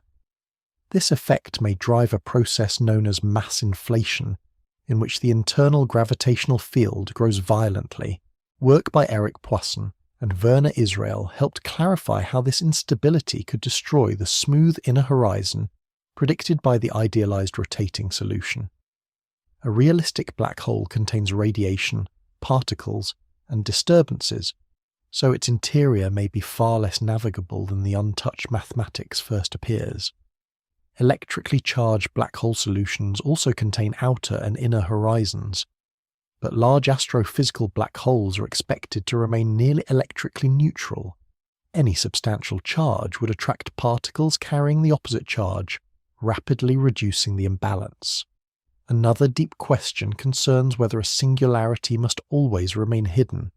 Roger Penrose proposed the cosmic censorship conjecture, which suggests that physically realistic singularities produced by collapse are normally concealed behind event horizons. If this conjecture is correct, observers outside a black hole are protected from direct exposure to regions where classical predictability fails. The breakdown occurs, but it remains causally separated from the wider universe. A naked singularity would lack such a surrounding horizon. In principle, its extreme curvature might influence distant observers directly, creating serious difficulties for prediction in general relativity. No confirmed naked singularity has been observed, but cosmic censorship has not been proved in every physically relevant situation. Some mathematical models permit apparent violations under carefully chosen conditions, while other results suggest that realistic disturbances may restore the horizon or prevent the configuration from forming. The deepest uncertainty comes from the meeting of general relativity and quantum physics. General relativity describes gravity and large-scale space-time with extraordinary precision. Quantum theory governs matter and energy at microscopic scales with equally remarkable success. Near the classical singularity, both become essential. Matter is compressed into a region where quantum effects cannot be ignored, while space-time curvature becomes too strong to treat gravity as a gentle background. A complete theory of quantum gravity may replace the singularity with a finite quantum structure, a transition into another state, or something not yet imagined clearly. Approaches such as loop quantum gravity and string theory offer possible frameworks, but no proposal has yet received decisive experimental confirmation. Beyond the event horizon, general relativity gives a powerful account of the direction of travel and the loss of communication with the outside. It predicts that the interior cannot remain an ordinary region forever. Yet the theory also guides the traveller towards a place where its own description comes to an end. The black hole interior is therefore not merely hidden by darkness. It is hidden behind a causal boundary and behind the unfinished boundary of modern physics itself.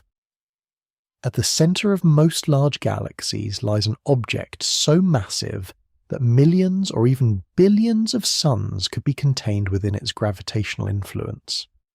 These are supermassive black holes, the largest known members of the black hole family and some of the most important architects of galactic history.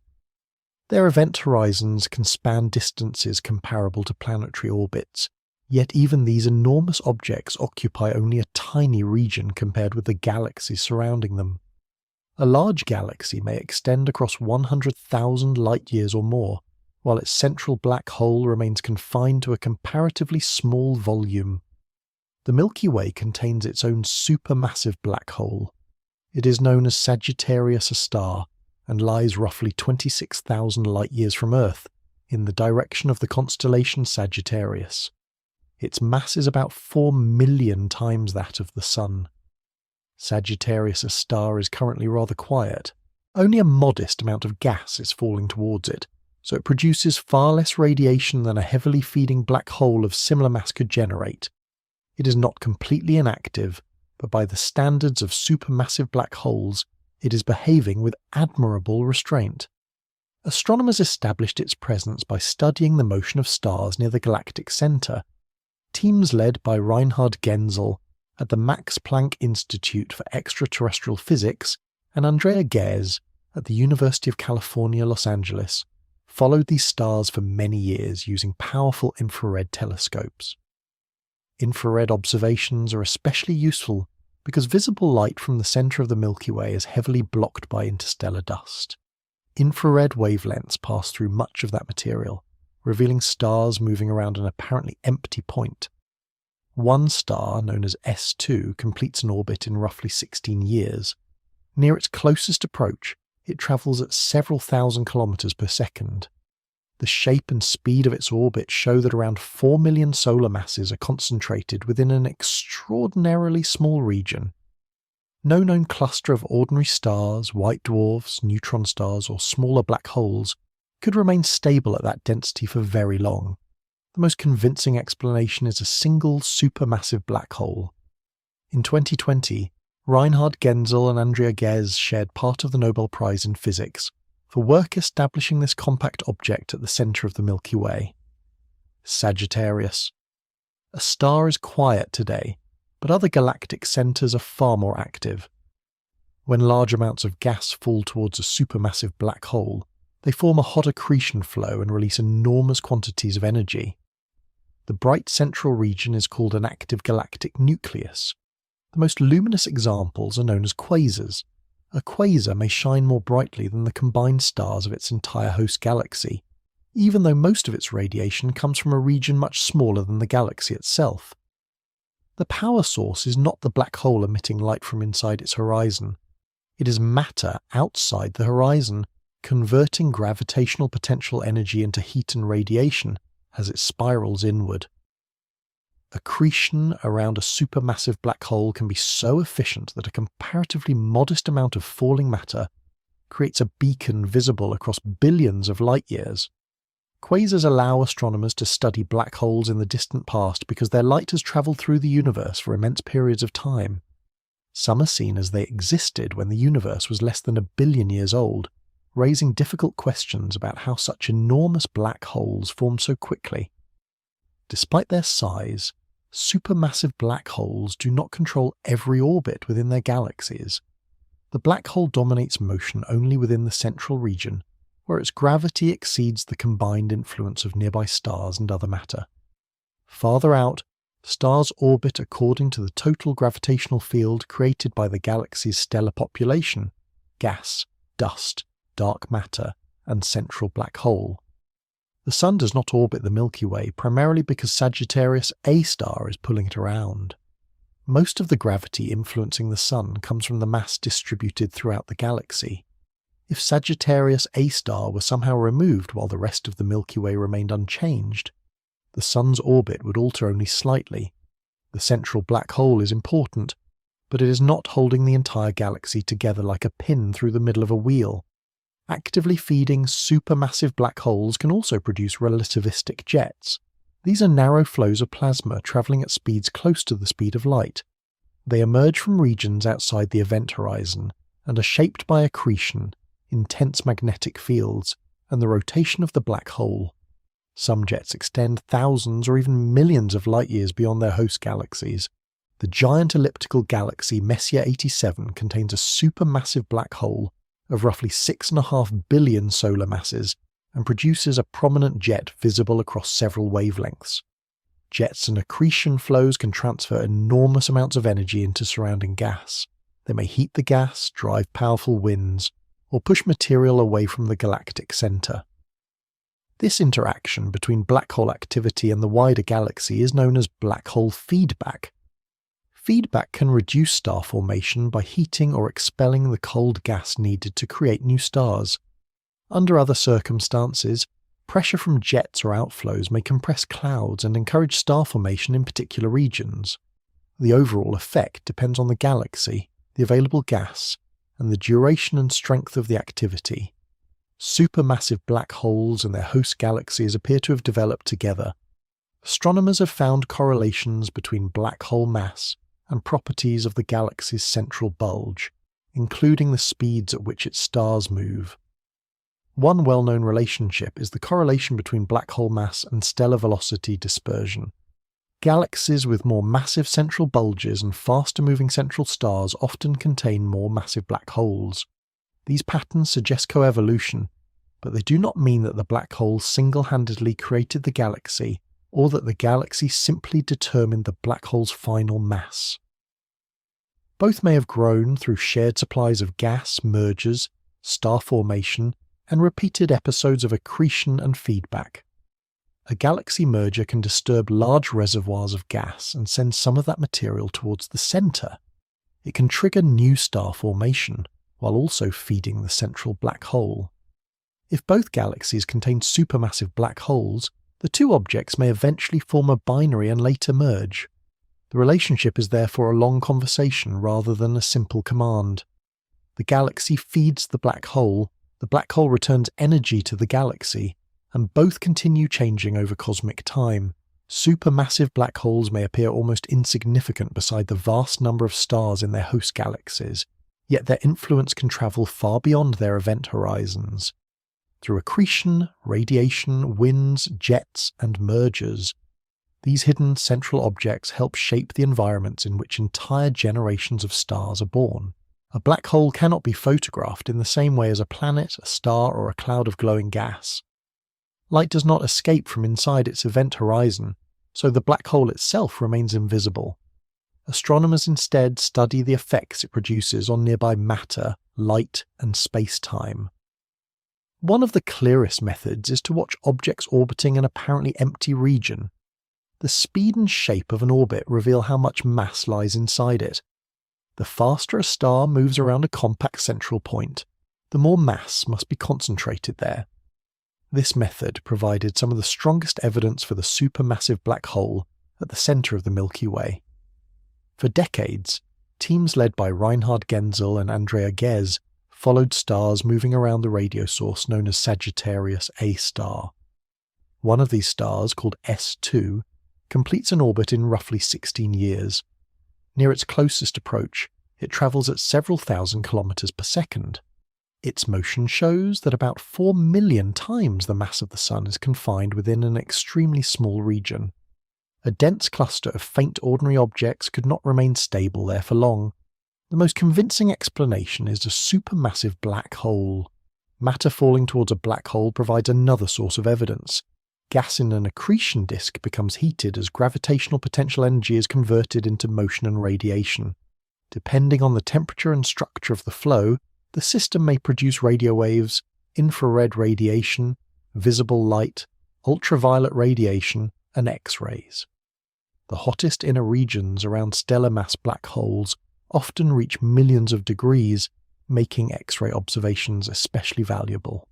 These systems may remain faint for long periods, before suddenly brightening when fresh gas enters the disk. The National Aeronautics and Space Administration's Chandra X-ray Observatory examines high-energy regions surrounding black holes with extremely fine angular resolution. The Nuclear Spectroscopic Telescope Array studies particularly energetic X-rays, helping astronomers investigate hot coronas, reflected radiation, and matter moving close to the event horizon. The European Space Agency's X-ray multi-mirror mission, Newton Observatory, also studies accretion disks, energetic gas, and rapid changes in black hole systems. Different observatories examine different portions of the X-ray spectrum, allowing scientists to build a more complete picture than any single instrument could provide. Spectroscopy adds further detail.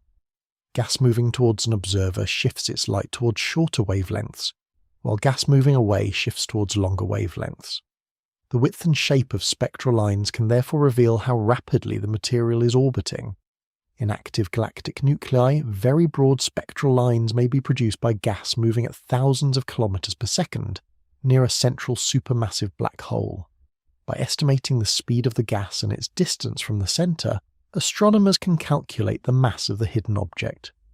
Reverberation mapping helps determine that distance. Light from the central accretion flow varies in brightness, and surrounding gas responds after a measurable delay. The delay reveals the approximate size of the light-emitting region, rather like using an echo to judge the dimensions of a dark room. Some galaxies contain clouds of water molecules that amplify microwave radiation through a process called master emission. When these water masses orbit a galactic center, their velocities can be measured with remarkable precision. The galaxy known as New General Catalogue, 4258, contains a famous rotating maze disk. Its orderly motion has allowed astronomers to estimate the mass of the central black hole and map the structure of the disk around it. Gravity itself can also reveal an unseen black hole. According to general relativity, mass curves spacetime and bends passing light. A black hole positioned between Earth and a more distant star can therefore act as a gravitational lens. If the alignment is close, the background star may temporarily appear brighter. This effect is called gravitational microlensing. The lens does not need to emit any light of its own, making the method useful for searching for isolated black holes without companion stars or glowing accretion disks. The duration and shape of a microlensing event can provide clues about the lensing object's mass and motion. However, separating a black hole from a faint star or another compact remnant can be difficult, so measurements of the lens's position and the apparent shift of the background star are often needed. The most visually dramatic observations come from the Event Horizon Telescope. This is not a single telescope, but a worldwide network of radio observatories linked through a technique called very long baseline interferometry. Each observatory records radio signals together with extremely precise timing information. Researchers later combine the data so that the network behaves like a virtual telescope with a diameter approximately equal to the size of Earth. This enormous effective size provides the resolution needed to examine structures on the scale of a supermassive black hole's shadow. The task is comparable to trying to see an extremely small object from across an entire planet, although the object in this case is surrounded by violently moving plasma many millions of light years away. Astronomy occasionally chooses not to make life easy. In 2019, the Event Horizon Telescope collaboration released the first image of the black hole environment at the center of the giant galaxy Messier 87. The image showed a bright, uneven ring surrounding a dark central region. The object contains roughly 6.5 billion times the mass of the Sun. The darkness in the image is the black hole shadow, enlarged by the bending and capture of light around the event horizon. The glowing ring is radiation from hot plasma moving through strongly curved space-time. In 2022, the collaboration released an image of Sagittarius A star.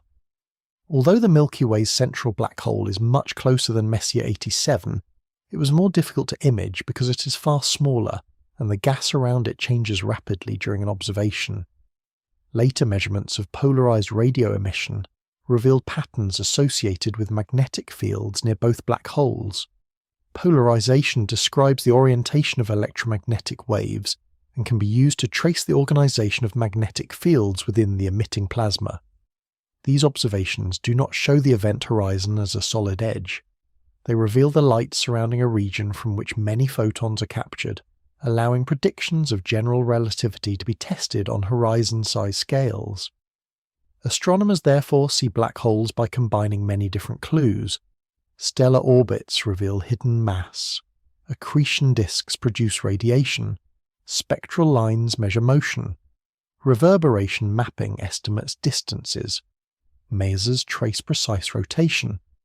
Gravitational lensing exposes dark, compact objects, and radio interferometry resolves the shadows of supermassive black holes. No single observation tells the entire story. Together, these independent methods transform an invisible region of space-time into one of the most closely investigated objects in modern astronomy. Black holes are often imagined as solitary objects, drifting quietly through the darkness. Yet many black holes live in pairs, orbiting one another for millions or even billions of years before eventually colliding.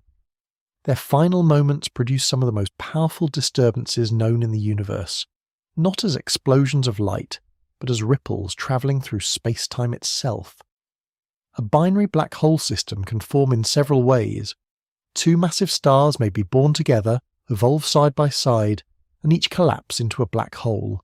If the system survives the stellar winds, mass transfer and supernova events involved, the resulting black holes may remain gravitationally bound.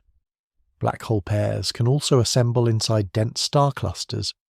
Repeated gravitational encounters may push heavier objects towards the centre, where black holes can capture companions, exchange partners, and occasionally form close binaries. Galactic mergers provide a much larger version of the same process. When two galaxies combine, their central supermassive black holes may sink towards the new galactic centre and form a pair. Once two black holes orbit one another, their motion disturbs the geometry of space-time. General relativity predicts that accelerating masses emit gravitational waves, which carry energy and angular momentum away from the system. The effect is initially very weak. Two widely separated black holes may complete countless orbits, while closing the distance only gradually. As their separation decreases, they move faster, emit stronger gravitational waves, and lose orbital energy more rapidly. This produces the inspiral. The black holes circle one another at an increasing rate, tracing a tightening spiral until their horizons approach closely enough for the final collision. A gravitational wave detector does not hear sound travelling through space. It measures an extraordinarily small stretching and squeezing of distance as the wave passes through Earth. However, the signal can be translated into an audible frequency, producing the famous rising chirp associated with a compact object merger. The frequency rises because the black holes orbit faster as they draw closer. The strength of the signal also increases as the changing gravitational field becomes more intense. Together, the frequency, amplitude, and detailed shape of the waveform reveal a surprising amount of information. Scientists can estimate the masses of the black holes, their spins, the orientation of the orbit, and the distance to the system. Spin can alter the timing and shape of the signal, especially when the rotational axes are tilted relative to the orbit. The waveform therefore acts as a record of the system's motion during its final moments. The inspiral ends when the horizons enter a rapidly changing and highly nonlinear stage. The two black holes merge into a single, larger horizon. This is not a collision between solid surfaces. It is a transformation in the geometry of space-time, as two separate trapped regions become one. The newly formed black hole is initially distorted. It vibrates gravitationally, rather like a struck bell, although the ringing occurs through space-time rather than through air or metal. This final stage is called the ring-down. During the ring-down, the remnant releases additional gravitational waves and settles towards the stable geometry of a rotating Kerr black hole. The frequencies and decay rates of this ringing depend mainly on the final black hole's mass and spin. Together, the inspiral, merger, and ring-down create the full gravitational wave signal. Each stage tests a different part of general relativity, from the gradual orbital motion to the violently curved space-time of the collision itself. For many years, the final merger was extremely difficult to calculate. Einstein's equations become intensely nonlinear when two horizons interact, and approximate methods no longer remain reliable. Major breakthroughs in numerical relativity arrived during the early 21st century. Franz Pretorius developed a successful simulation of merging black holes, while Manuela Campanelli, Carlos Lusto, John Baker, and their collaborators introduced independent methods that allowed the equations to remain stable through the merger. These advances made it possible to create detailed libraries of theoretical waveforms. Detectors could then compare real signals against the predictions and determine what kinds of systems had produced them. On the 14th of September 2015, the Laser Interferometer Gravitational Wave Observatory recorded the signal known as gravitational wave 150914. Two black holes, containing roughly 36 and 29 times the mass of the Sun, merged more than 1 billion light-years away. The final black hole contained roughly 62 solar masses. About 3 solar masses were converted into gravitational wave energy during a fraction of a second. For that brief interval, the power carried by the waves exceeded the combined light output of the observable stars, although it spread outward almost invisibly through space-time. The signal provided the first direct detection of gravitational waves and the first direct observation of a binary black hole merger.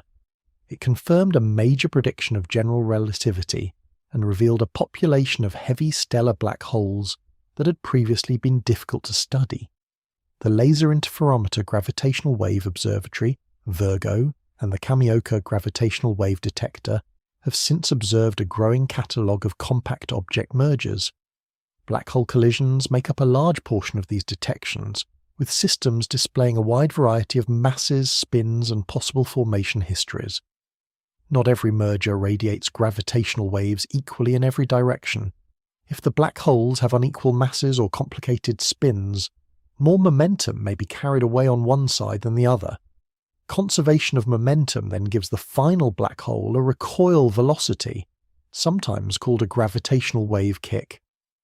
The remnant may move through its surrounding star cluster or away from the centre of its galaxy. Under extreme conditions, theoretical calculations suggest that the kick could reach thousands of kilometres per second. That may be enough to eject a black hole from all but the most massive galaxies. A black hole merger is therefore not always the quiet joining of two invisible objects. It can reshape the motion of the remnant, disturb the surrounding environment, and send a gravitational message across billions of light-years. By the time that message reaches Earth, the black holes themselves have long since become one. Yet the changing geometry they created preserves their final dance, allowing instruments on a distant planet to reconstruct a collision that occurred deep in the history of the universe. Black holes were once thought to be perfect absorbers.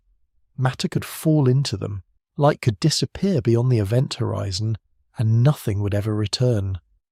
Yet during the 20th century, physicists discovered that black holes obey rules that resemble the laws of heat, energy, and entropy.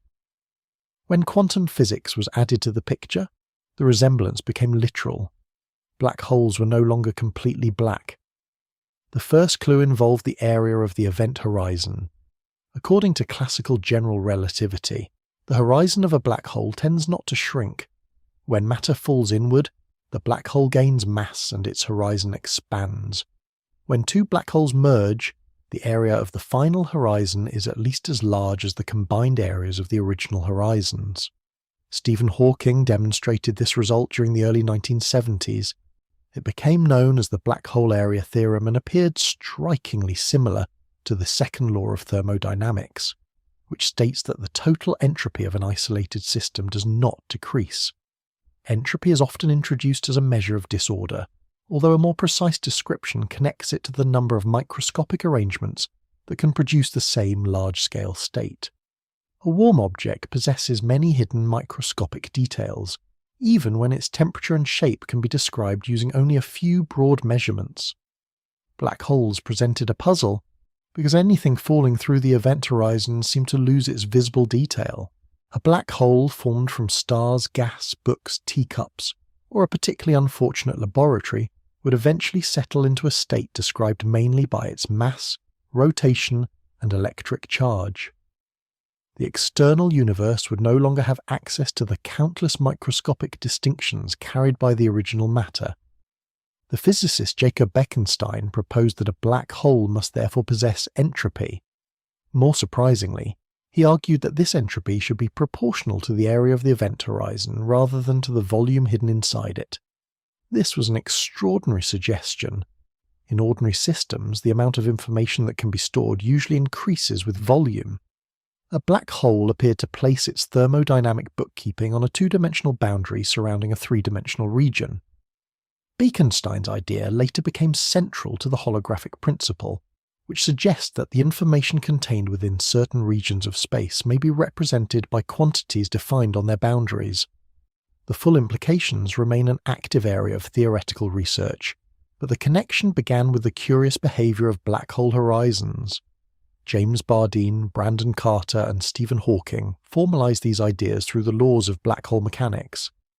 These laws related the mass of a black hole to energy, its surface gravity to temperature, and changes in its horizon area to changes in entropy.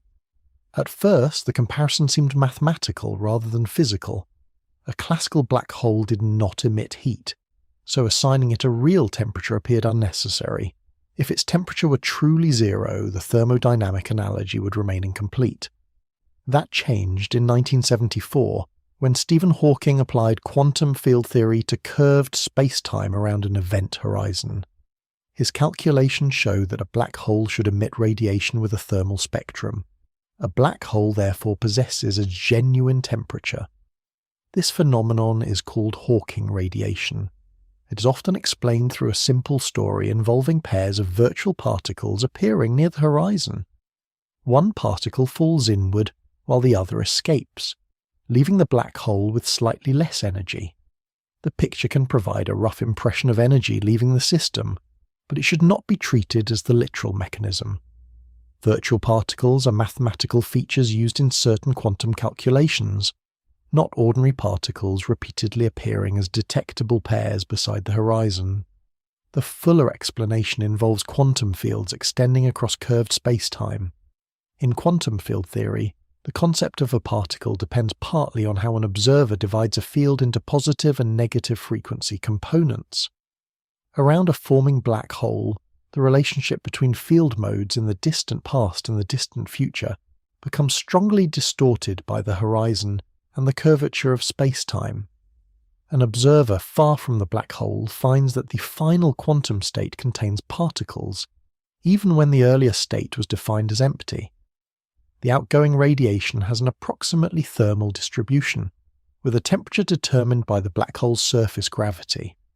The radiation is produced by the behavior of quantum fields in the entire curved geometry, rather than from a narrow layer where miniature objects physically split apart. The event horizon is essential to the calculation, but it does not behave like a factory releasing particles from its surface. Black hole temperature is inversely related to mass. A smaller black hole is hotter, while a larger one is colder. A black hole with roughly the mass of the Sun would have a temperature of only about 60 billionths of a degree above absolute zero. Stellar mass black holes are therefore far colder than the present cosmic microwave background, which has a temperature of roughly 2.7 degrees above absolute zero. Under current cosmic conditions, an ordinary astrophysical black hole absorbs more energy from surrounding radiation than it loses through Hawking radiation. It may absorb photons from the cosmic microwave background, nearby stars, gas, and other sources. Its Hawking emission is far too weak to observe directly. As the universe expands and cools over unimaginable periods, the background temperature may eventually fall below the temperature of some black holes. At that point, an isolated black hole would lose more energy than it absorbed. Because energy and mass are equivalent, the loss of radiation gradually reduces the black hole's mass. Its horizon shrinks, its temperature rises, and the rate of emission increases. This process is called black hole evaporation. It is astonishingly slow for large black holes. A black hole with a mass similar to the Sun would require roughly 10 to the power of 67 years to evaporate, enormously longer than the current age of the universe, which is about 14 billion years. A supermassive black hole would survive for vastly longer still. Its lifetime could extend beyond 10 to the power of 90 years or more, depending on its mass. On human, stellar, and even galactic timescales, such an object is effectively permanent. As a black hole loses mass, evaporation accelerates. The temperature rises, the emitted particles become more energetic, and the remaining lifetime becomes shorter. A sufficiently small black hole would radiate rapidly. The final stage remains uncertain. Hawking's original calculation treats space-time classically while allowing quantum fields to exist upon it. That approximation becomes unreliable when the black hole shrinks towards the extremely small scales where quantum gravity should dominate. The black hole may end in a brief burst of energetic radiation, leave behind a tiny remnant, or undergo a process not yet captured by current theories. No complete and experimentally confirmed theory describes the final moments. Black hole evaporation must also be considered alongside the generalized second law of thermodynamics. This law combines the entropy of matter and radiation outside the black hole with the entropy associated with the horizon.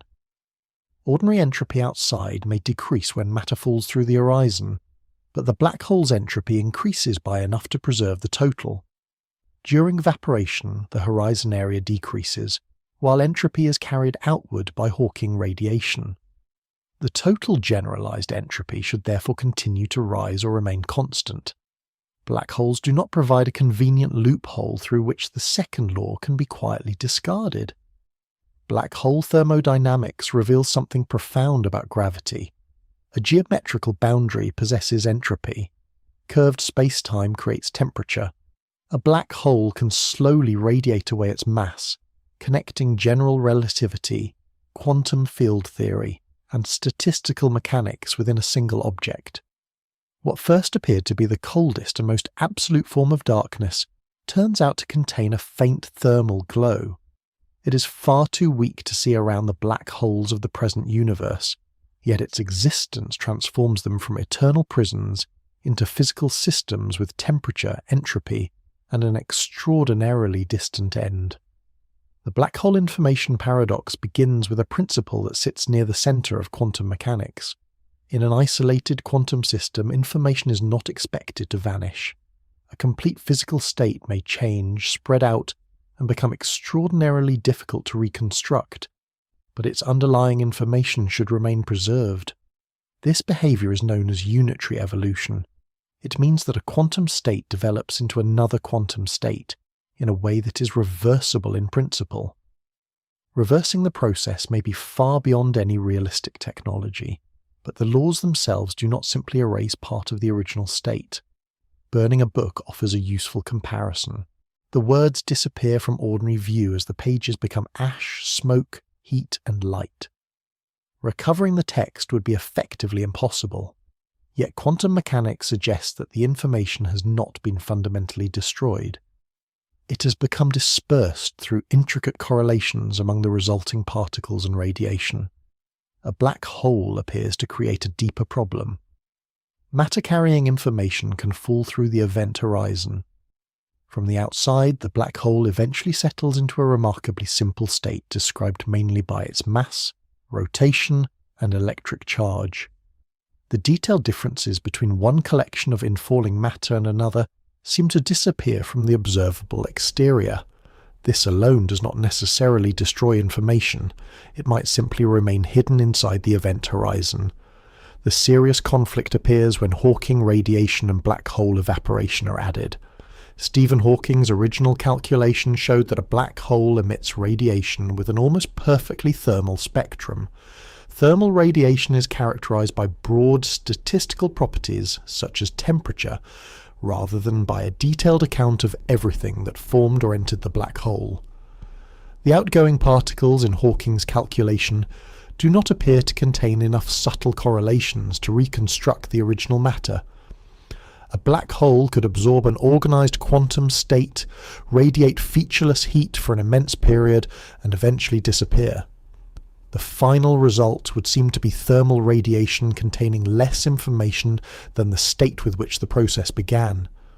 A pure quantum state, carrying a complete pattern of quantum relationships, would have evolved into a mixed thermal state described only through probabilities.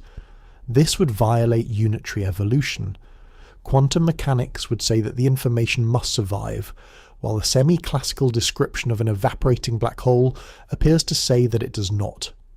Semi-classical gravity combines quantum fields with a classical curved space-time.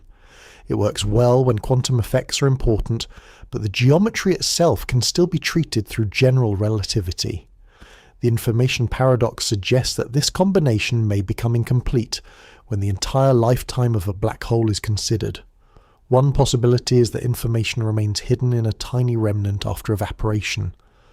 Another is that it escapes through subtle correlations within Hawking radiation. Information might also be transferred into a disconnected region of spacetime, although this would not obviously restore it to observers in the original universe. The physicist Don Page examined what the radiation should look like if black hole evaporation remains unitary.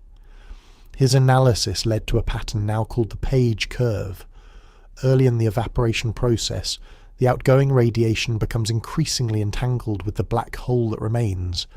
The entropy of the radiation rises because an observer outside has access to only part of the total quantum system. If information is preserved, this rise cannot continue until the black hole disappears. After roughly half of the original black hole entropy has been radiated, the information must begin appearing within correlations among the outgoing particles. The radiation entropy should then turn downward.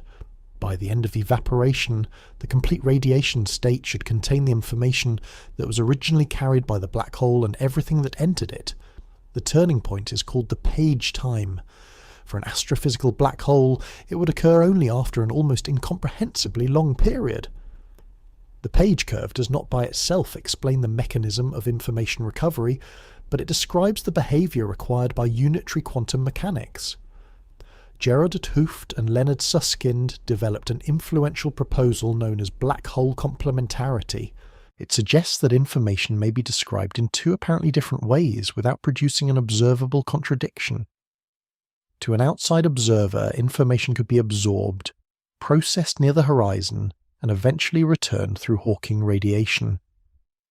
To a falling observer, nothing unusual need occur at the horizon, and the information may seem to continue into the interior.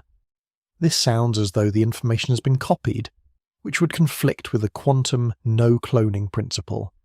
Complementarity argues that no single observer can directly compare both copies. The falling observer cannot return after crossing the event horizon, while the distant observer cannot enter, inspect the interior, and later report the comparison. The descriptions may therefore be complementary rather than simultaneously measurable. Black hole complementarity preserves a smooth horizon for the infalling observer, while allowing information to remain available to the external universe. A different source of evidence arrived through 1. Maldaceno's anti-de Sitter and conformal field theory correspondence. This proposal connects a gravitational theory inside a particular type of spacetime with a quantum field theory defined on its lower dimensional boundary. The boundary quantum theory is unitary, so information is preserved there. If the correspondence is exact, the equivalent gravitational process must also preserve information, including when black holes form and evaporate. This provides powerful theoretical support for the idea that black holes do not fundamentally erase information.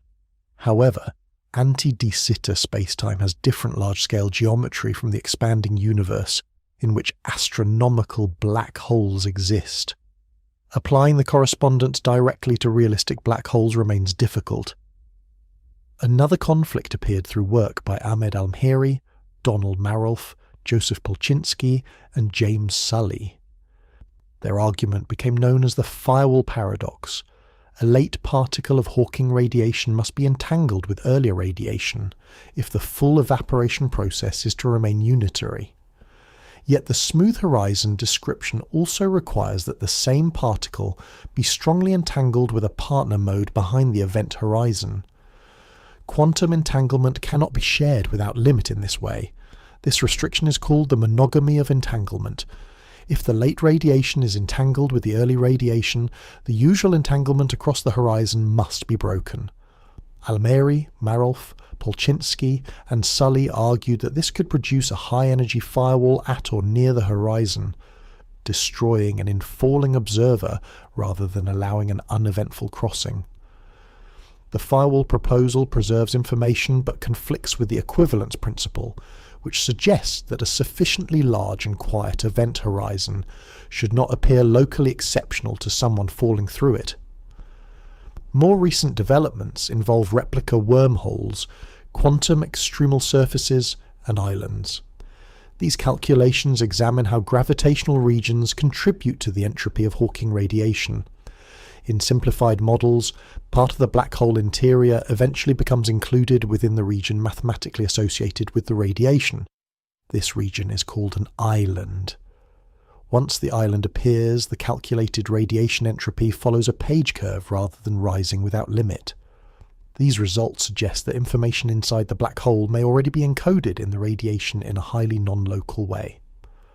Replica wormholes provide important contributions to the gravitational calculation that were absent from Hawking's original semi-classical treatment. The success of island calculations is a major advance, but it does not provide a universally accepted description of how an observer would extract the information from radiation emitted by a realistic astronomical black hole. Much of the work applies to controlled theoretical models rather than to the full complexity of our universe. Physicists increasingly suspect that black hole evaporation is unitary and that information is preserved. What remains uncertain is how spacetime, horizons, and quantum entanglement cooperate to make this possible. The information paradox is therefore not simply a question about missing records.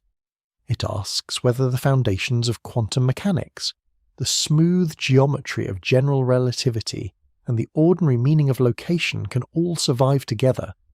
A black hole may preserve everything that enters it, but in a form so deeply encoded across radiation and space-time that recovering the original information becomes almost unimaginable. The information may not be lost. Instead, our familiar understanding of where it resides may be the part that must change. Supermassive black holes containing millions or billions of times the mass of the Sun are impressive at any point in cosmic history. Finding them in the young universe creates a more difficult question. Some had already reached enormous masses when the universe was only several 100 million years old, leaving remarkably little time for them to form and grow. A black hole cannot begin gaining mass until some initial object, known as a seed, has formed. The challenge is therefore divided into two connected mysteries. Physicists must explain how the first seeds appeared, and how at least some of them grew with extraordinary speed. One possible route begins with the earliest generations of stars. These formed from gas containing almost nothing heavier than hydrogen and helium, because earlier stars had not yet manufactured and dispersed heavier elements. Without many heavy elements to help their gas clouds cool and fragment, some of the first stars may have grown far more massive than typical stars forming today. When these ancient stars died, their cores could collapse into black holes containing tens or perhaps hundreds of solar masses. These remnants are called light seeds. They begin with masses broadly comparable to unusually heavy stellar black holes, after which they must grow through accretion and mergers. A light seed faces a demanding schedule. Beginning with roughly 100 solar masses, it must increase its mass by millions of times to produce the largest early quasars. This is possible mathematically, but only if the black hole receives a rich and persistent supply of gas while avoiding long periods of inactivity. A second possibility begins with much heavier seeds. Under unusual conditions, a large cloud of primordial gas might collapse, without first fragmenting into many ordinary stars. The central material could form an exceptionally massive star or collapse, through a closely related process into a black hole, containing thousands or even hundreds of thousands of solar masses.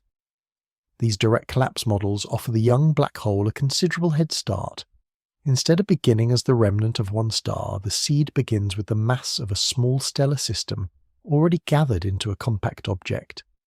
Creating such a seed is not easy. The gas must remain warm enough to avoid breaking into smaller stars, yet cool efficiently enough to continue collapsing. Nearby radiation may suppress the formation of molecular hydrogen, while rapid inflow and low concentrations of heavy elements can help maintain the required conditions. Light seeds may be more common but require faster growth.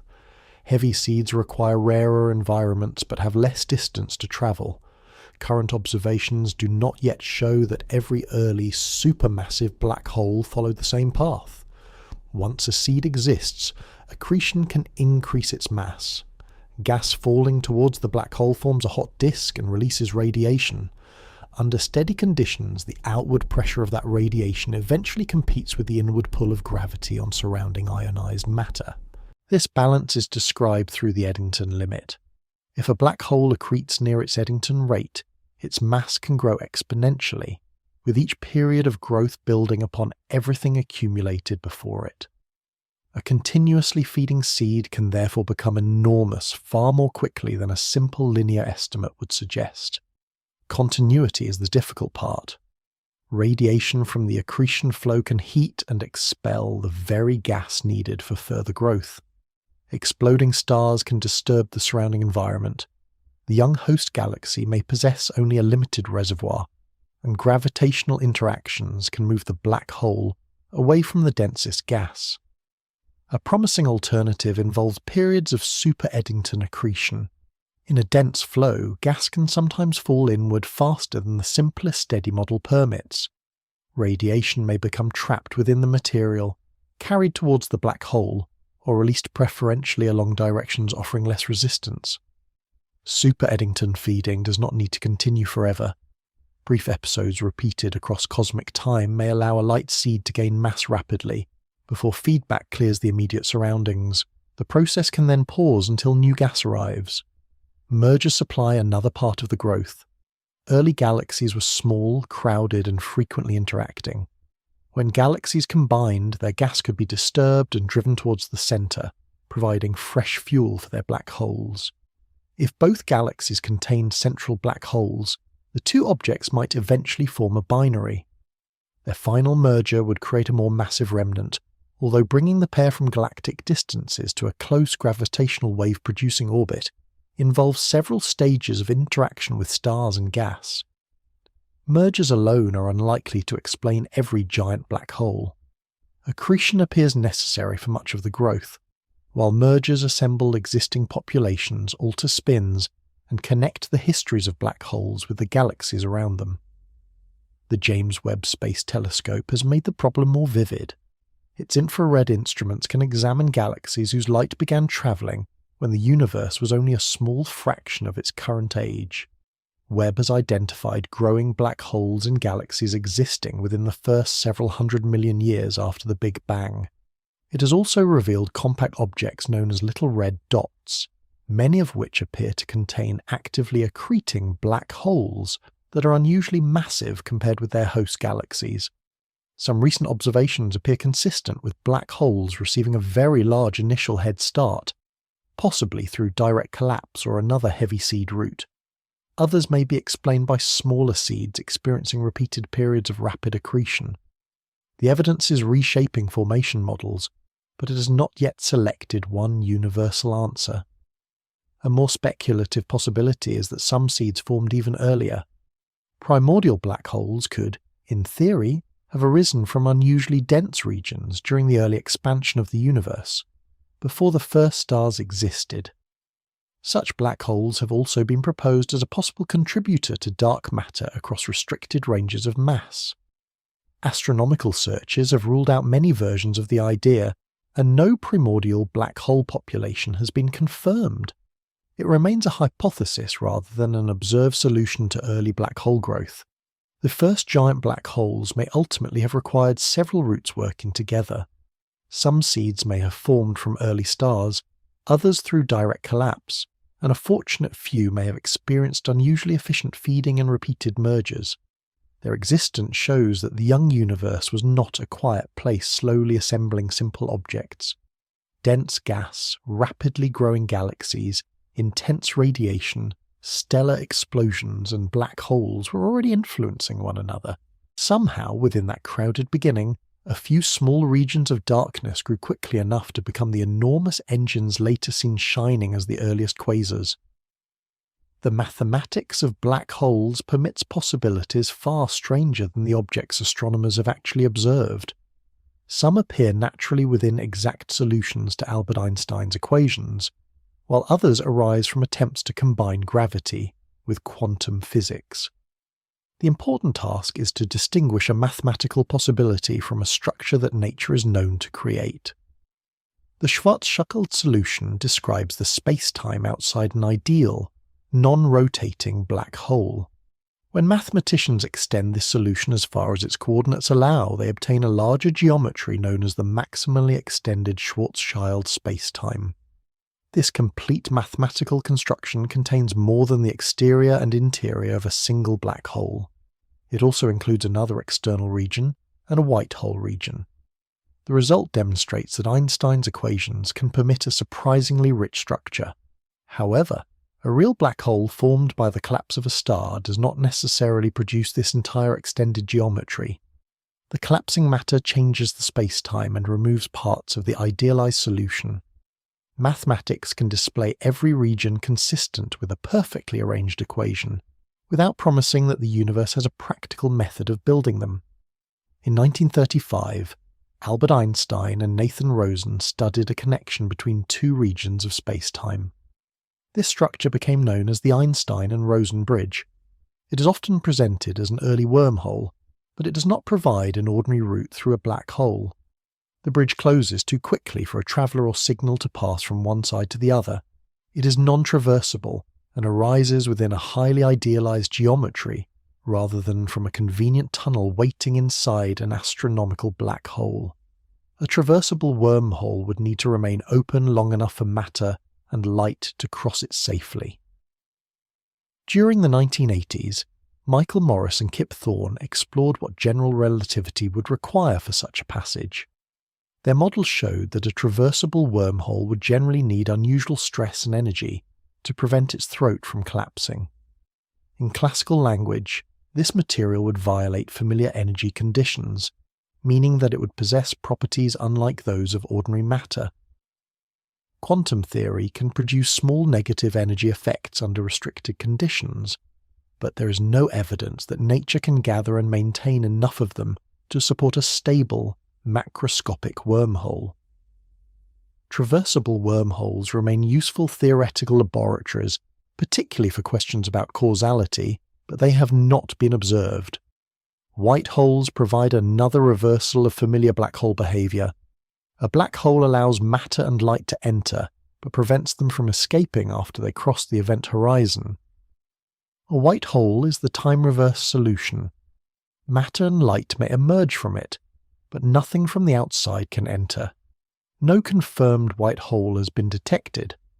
It is also unclear how one could form through ordinary gravitational collapse, since collapse naturally produces matter moving inward rather than emerging from a past singularity. The exact equations permit white holes, but realistic formation presents a much greater challenge. Naked singularities would create a different problem. Instead of being hidden behind an event horizon, a region where classical general relativity breaks down would remain exposed to the wider universe. This possibility conflicts with Roger Penrose's cosmic censorship conjecture, which proposes that singularities produced by realistic collapse are normally concealed behind horizons. The conjecture protects external observers from directly encountering regions where the equations lose their predictive power. Cosmic censorship has not been proved in every relevant situation. Carefully constructed mathematical models can produce apparent exceptions, but no naked singularity has been observed in nature. Other proposals attempt to replace the classical black hole interior entirely. Boson stars are hypothetical compact objects made from quantum fields composed of bosons. They may imitate some gravitational effects of black holes while lacking an ordinary event horizon. Gravastars replace the classical interior with an unusual vacuum-like region surrounded by a dense shell. Fuzzballs arise within string theory and propose that the states making up a black hole form a complicated quantum structure extending across a region comparable to the horizon. Regular black hole models modify the central geometry so that curvature remains finite rather than diverging into a classical singularity. Each proposal explores a different way in which new physics might resolve the limits of general relativity. Some approaches to quantum gravity suggest that collapse may end in a bounce rather than an infinite singularity. Matter might transition into another quantum state, form a long-lived remnant, or eventually re-emerge through a process resembling a white hole. These ideas are theoretically interesting, but none has been confirmed experimentally. They often depend on physics operating at energies and distances far beyond direct laboratory access. Black hole observations currently provide strong evidence for compact objects surrounded by event horizon scale regions. Stellar orbits, accretion flows, gravitational waves, and horizon-scale radio images agree remarkably well with the predictions of general relativity. They do not yet reveal whether the deepest interior contains a singularity, a quantum structure, a remnant, or something more unfamiliar. Nor do they establish that wormholes or white holes exist. The safest picture, therefore, contains several layers of certainty. Astronomical black holes are supported by extensive observation. Event horizons and rotating black hole geometries are reliable predictions of general relativity. Wormholes, white holes, naked singularities, and black hole mimickers are mathematically or theoretically possible under particular assumptions. The most imaginative possibilities are valuable because they expose what the equations allow and where existing theories may fail. Their beauty lies in opening questions, rather than in quietly promoting themselves to discoveries before the evidence has arrived. Black holes are among the best-tested predictions of general relativity, yet they also gather many of the deepest unanswered questions in physics into one place. Astronomers can measure their masses, observe matter orbiting near their horizons, detect their collisions, and image the shadows they cast against glowing plasma. Even so, the most important parts of the story remain incomplete. The deepest difficulty lies in reconciling general relativity with quantum physics. General relativity treats gravity as the smooth curvature of spacetime and successfully describes stars, galaxies, expanding cosmology, and black holes. Quantum physics describes matter and the other fundamental interactions through probabilities, fields, particles, and entanglement. Both theories work extraordinarily well in their own domains. Near a classical singularity, however, enormous space-time curvature and microscopic quantum effects become inseparable. Neither theory can safely be ignored, yet scientists do not possess an experimentally confirmed theory of quantum gravity that contains them both. The final stages of black hole evaporation create a related problem. Hawking radiation combines quantum fields with curved space-time, but that approximation is expected to fail when a black hole becomes extremely small and hot. It is not known whether evaporation ends in a burst of radiation, a stable remnant, a quantum transition, or some entirely different process. The black hole information paradox makes this disagreement even sharper. Quantum mechanics suggests that information must be preserved, while Hawking's original calculation appears to transform an organized quantum state into nearly featureless thermal radiation. Proposals involving black hole complementarity, holography, islands, replica wormholes, firewalls, and quantum extremal surfaces have revealed possible routes through the paradox. None has yet produced a universally accepted physical description of what happens in a realistic, astronomical black hole. There are equally important questions about how black holes formed. Supermassive black holes already existed when the universe was only several 100 million years old. Some may have grown from light seeds left by the first massive stars. Others may have begun as heavy seeds created through the direct collapse of large gas clouds or exceptionally massive stars. Rapid accretion and black hole mergers could then have increased their masses, but the relative importance of these processes remains uncertain. Observations of increasingly distant galaxies and quasars are gradually revealing how quickly the earliest black holes grew and how strongly they influenced their young host galaxies. Intermediate mass black holes may provide part of the missing connection. Objects containing hundreds or thousands of solar masses could represent the remnants of repeated stellar mergers, the products of dense star clusters, or surviving seeds from the early universe. Several candidates have been identified through X-rays, stellar motion, and gravitational waves, but the population remains poorly understood. Confirming more intermediate mass black holes would help reveal whether supermassive black holes grew gradually from smaller ancestors or began with much larger initial seeds. The immediate surroundings of black holes also remain difficult to explain fully. Accretion disks contain turbulent plasma moving through intense gravity and powerful magnetic fields. These fields may launch relativistic jets extending far beyond their host galaxies, yet the detailed sequence linking the event horizon, black hole spin, magnetic energy, and jet formation remains under investigation. The Event Horizon Telescope can examine these regions on scales comparable to the event horizon. More sensitive observations taken across multiple years can reveal changing accretion flows and the evolving structure of magnetic fields.